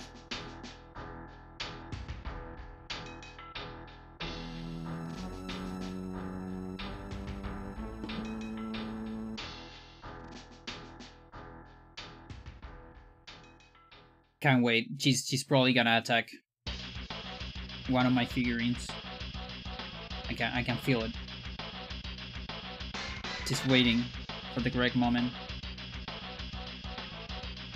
Haven't played Killer Instinct in so long. It's a pretty good game. I haven't played... Well, I actually haven't never played it myself. But I watch a lot of it. Like, I watch my cousins play. And fight each other. And such.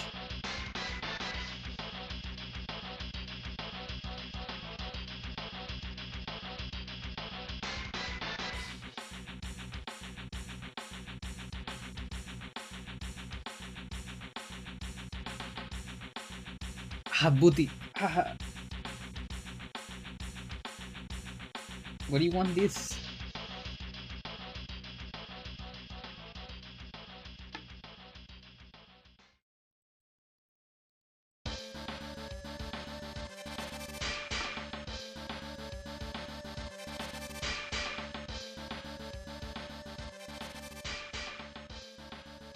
Okay, I guess we haven't presented some of these, so this is a Serling.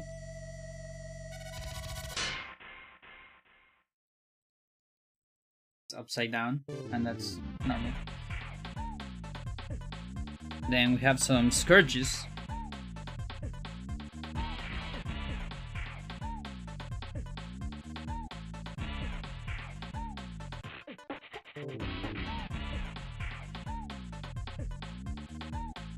Then there is Mutalisk.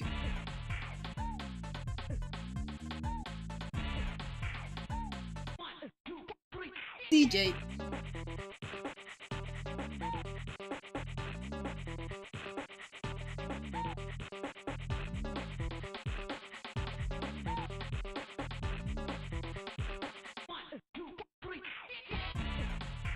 And then there's Hydralisks.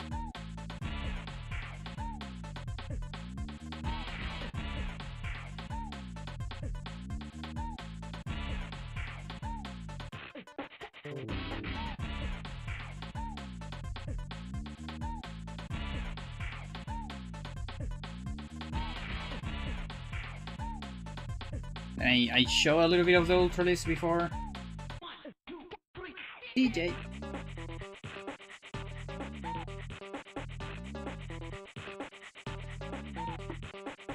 Spire.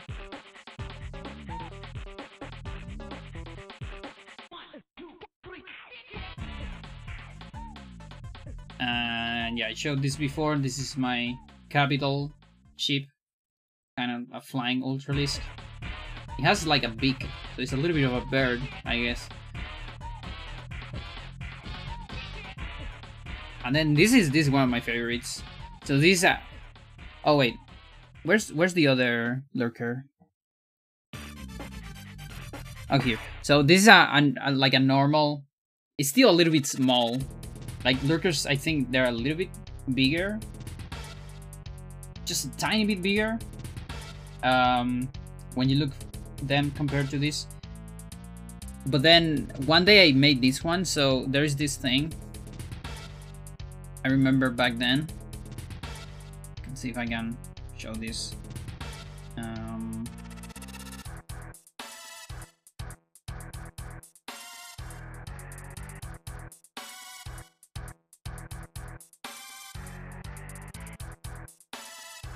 So back then, I remember there was some art for Broodwark. So there was a Valkyrie art, like very detailed art, a Lurker art, and a Dark Archon one. This one. Here. So I remember this art being pretty cool of the Lurker, which kind of gets to show you exactly more or less how it looks. So you can see the evolution makes sense from the Hydralisk. It's very Hydralisk-like. There you go. Very spiky. Yeah, yet less spiky than the other versions. So this is something I really like about StarCraft 1. That you can still tell the forms are more clean. This is the StarCraft 2 one, for example. See, this is way too much stuff, I think. It's still cool. But, like, I'm fine with this being on StarCraft 2, you know? But I like this for StarCraft 1. It's more simple, more clean, more straightforward. They actually got rid a little bit of it on... How's it called? On remaster. Like, for example, this is the remaster panel. It's still cool as fuck, don't get me wrong, but the classic panel was a little bit more on the soft side, let's say. And something similar happened with just like third... What do we call this? StarCraft... winning screen. Look at this difference. It's massive. I like both, but I kind of like the original more for... Why are these small? Booty. What do you mean? That's out of... booty. Okay, that's better. And then... Why can I get this? Victory. What about victory? I need to make a point. Let me make my point. I can't. No, that's a fan.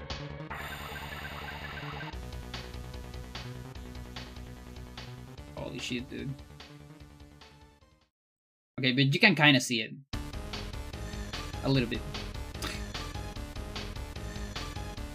You can see like the difference on the smoothness of it. This is very StarCraft 2. This is very StarCraft 1.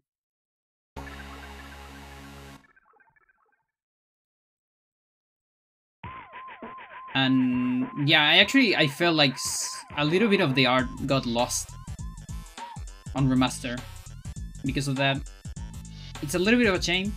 I still think remaster, like the sprite work of remaster is pristine. It's really, really good. And super ultra fidelity with the original. But this art is not that much fidelity, I think.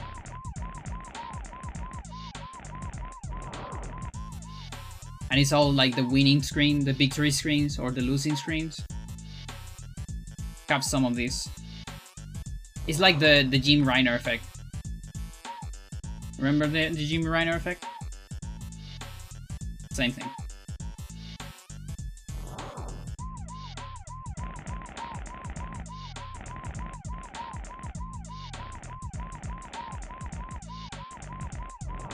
Yeah, so I remember seeing those pictures back then, and so I decided to make a lurker slightly bigger, so it doesn't really fit with the rest. It's like a mega lurker, but it's one of the best ones.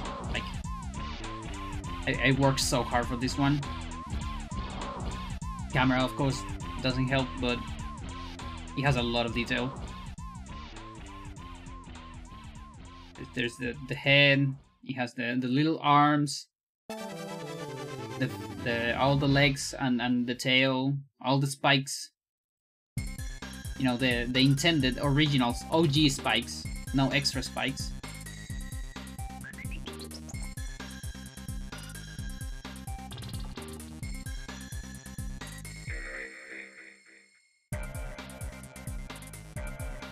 And yeah, then there's Corsair.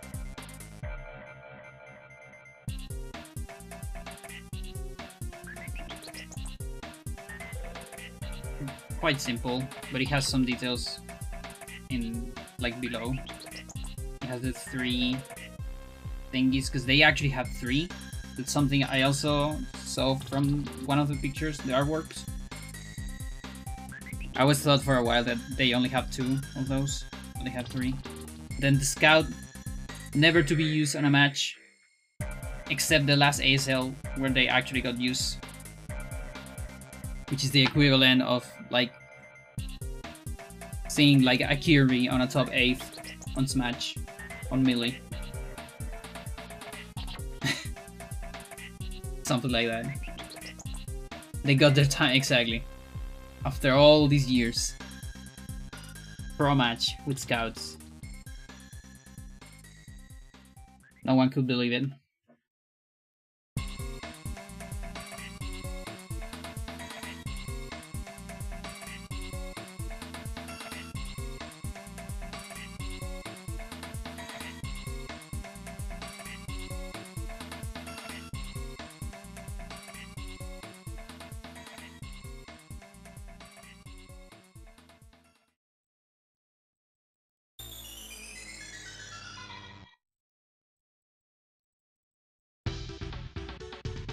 Dun, dun, dun, dun, dun, dun, dun.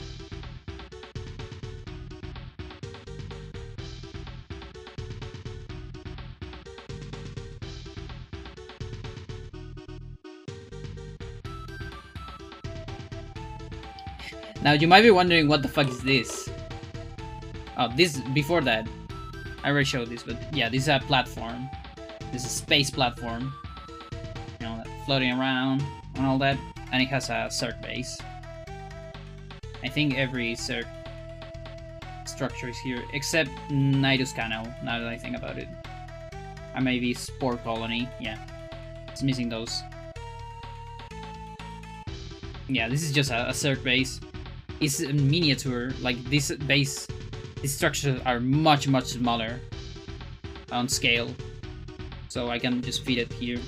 I wanted to make structure, like everything, but it's just so much material and time.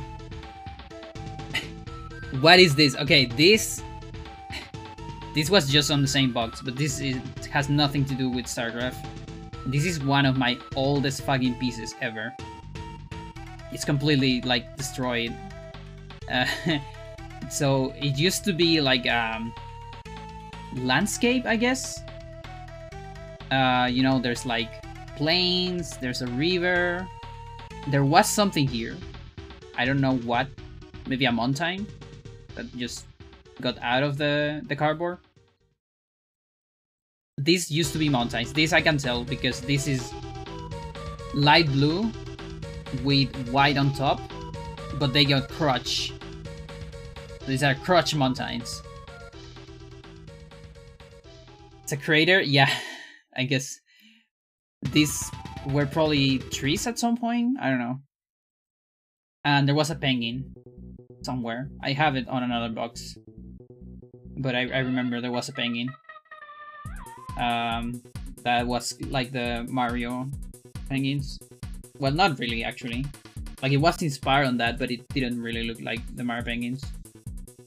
But I just remember that the penguin was part of the landscape too.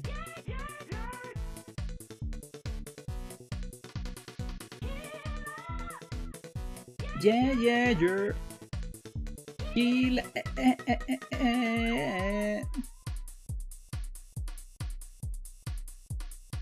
Yeah, so this is... It might be my oldest work, actually.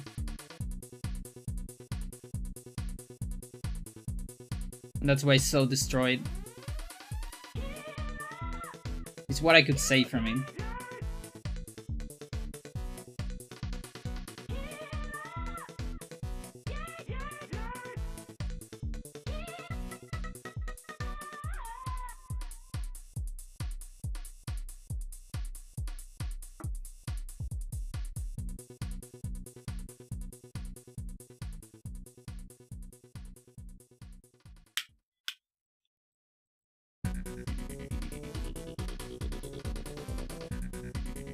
Girl.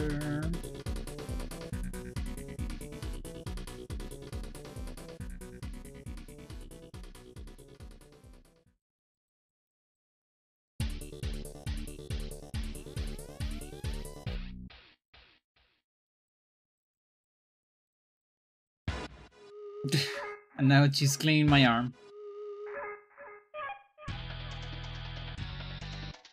Is it tasty, girl? Do you like my arm?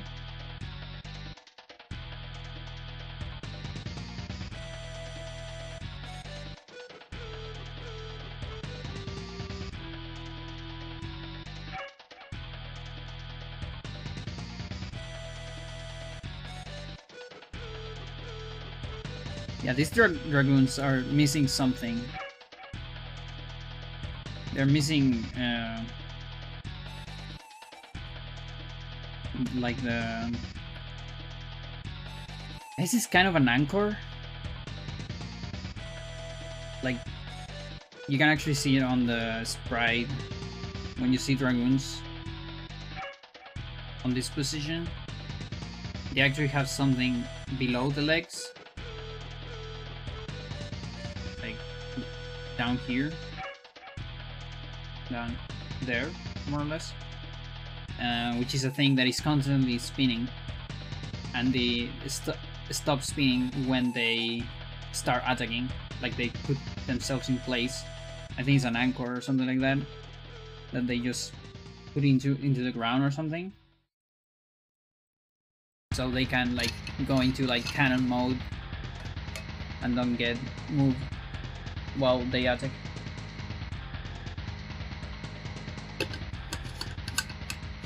You can actually see that on the artwork. Another cool thing. I really like those old artworks.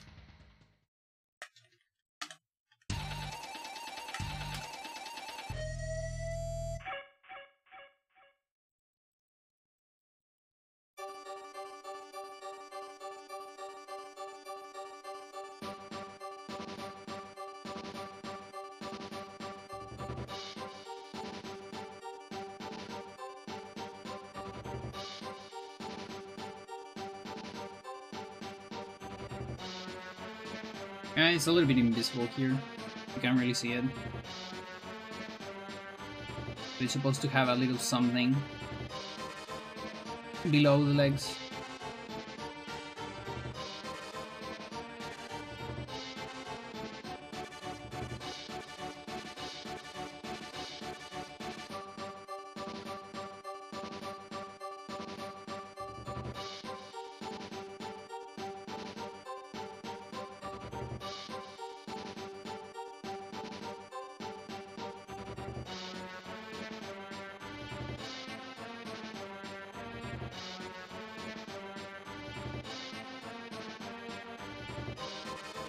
Some kind of tripod, yeah.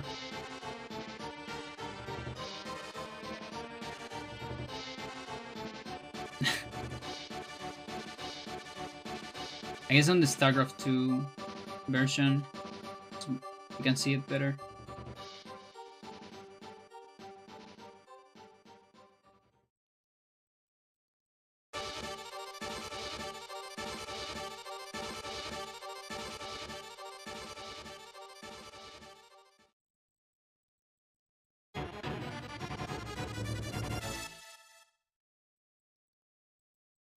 They're really vibing? Yeah, they always vibe. And they're aligning. I don't know if they're aligning with like the magnetic field or something of the universe. Like they're probably, because you would say the magnetic field of the planet, but they do the same on platforms, any environment, so I would assume they align with the cosmic radiation background or something, because they're always on this position. They're always on this position. They move like this, but never change direction, you know?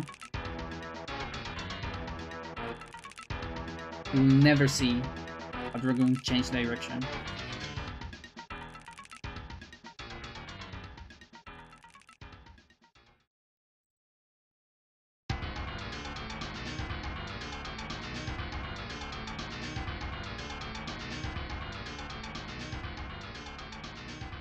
They're burning one facing.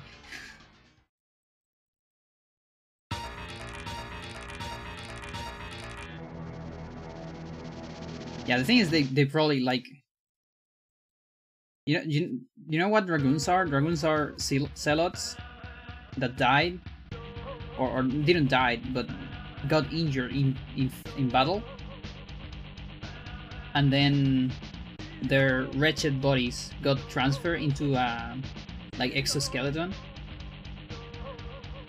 and they're like on a cryogenic state inside of this robot.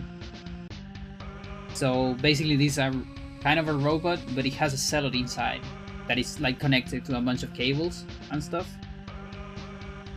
And like the background before is every time you create a dragoon, is technically like a fallen zealot or fallen hero that got injured, or maybe it's just incapacitated or whatever. It's basically you could even say that dragoons are the war weapons of disabled people, basically. And so they probably have like cameras or something, or maybe they can just sense other enemies, and then yeah, I guess you don't really need to change directions because they're kind of symmetric, and they have a photon cannon on top that can shoot any direction, so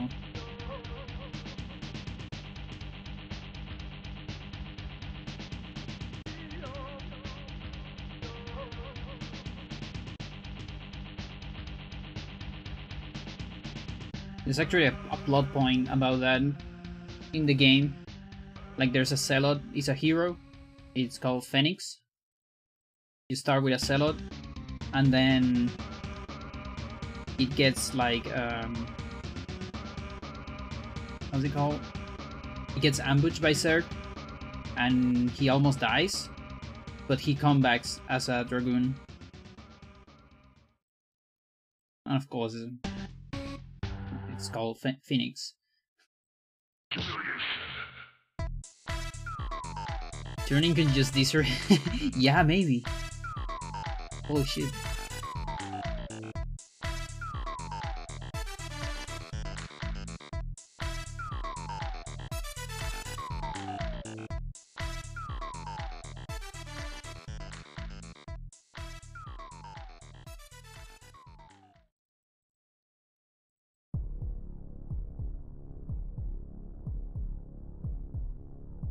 Yeah, I don't know if I can finish today.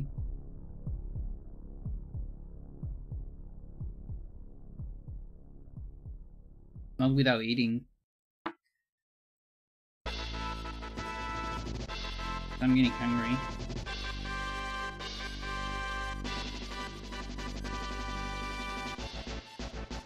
There's like 4 pieces left, but they're pretty big. The spoilers are: there's a Dark Archon,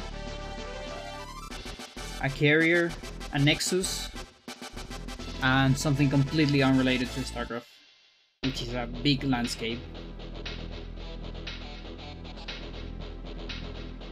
Just everything that was on this box. So this is a bigger dragon. I just felt like doing a bigger dragon at some point, maybe for Phoenix or something. I'm missing a finger though. One of the legs only has 2 fingers. Supreme victory!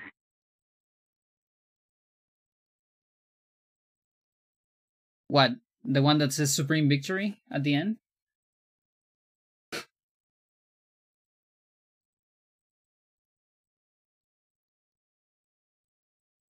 I see. Oh boy. Let's see.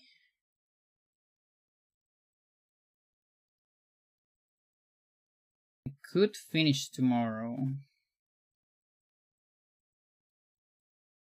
And then do like random testing maybe. We got a lot of news, more stuff for rando. It's just that these ones are gonna take me a bunch.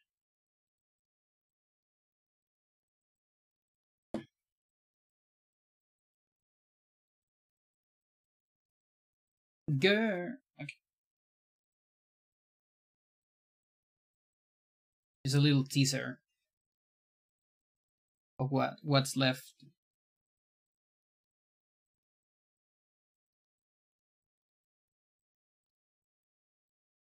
Like, they look small because of the angle, but look at my hand. Look at my fucking hand. So even though it's not a lot, it's a lot. The terrain, exactly.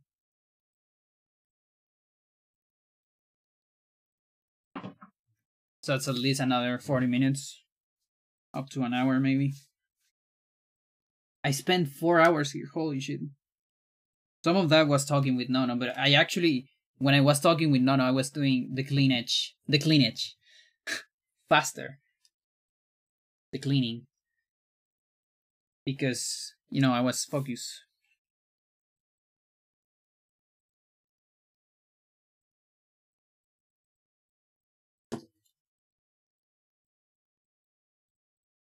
Yeah, I'm dirty. That's why Freya was cleaning me.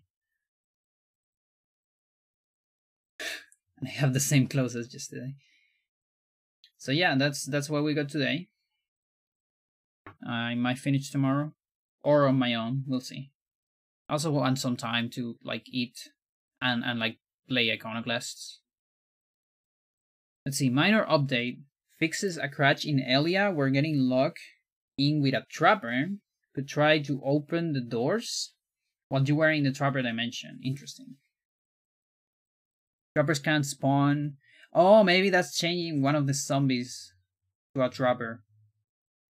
Yeah, that makes sense. Trappers can't spawn there anymore. Yeah. Good idea. Fixes a crash when you first discover a spell. On the tutorial, we're trying to assign enchant. Oh, makes sense. Yeah, there's a flag for that. Maybe I can give it to you. Sets the flag to show your magic meter. Thanks for that. Check level flags as far as max. They're all good. Haven't needed to cast anything. Okay. So yeah, I can do some tests of that maybe tomorrow. Alright people. Thank you for watching. And see you on another episode. Nono started to play Yakuza. Did he like start streaming it too? Or is he just playing it? Let's see. He's just playing. He's probably like practicing. Alright. Good. Just perpetually play. Exactly. Yeah, like I see that on your activity. Always playing. At all times. Never stop.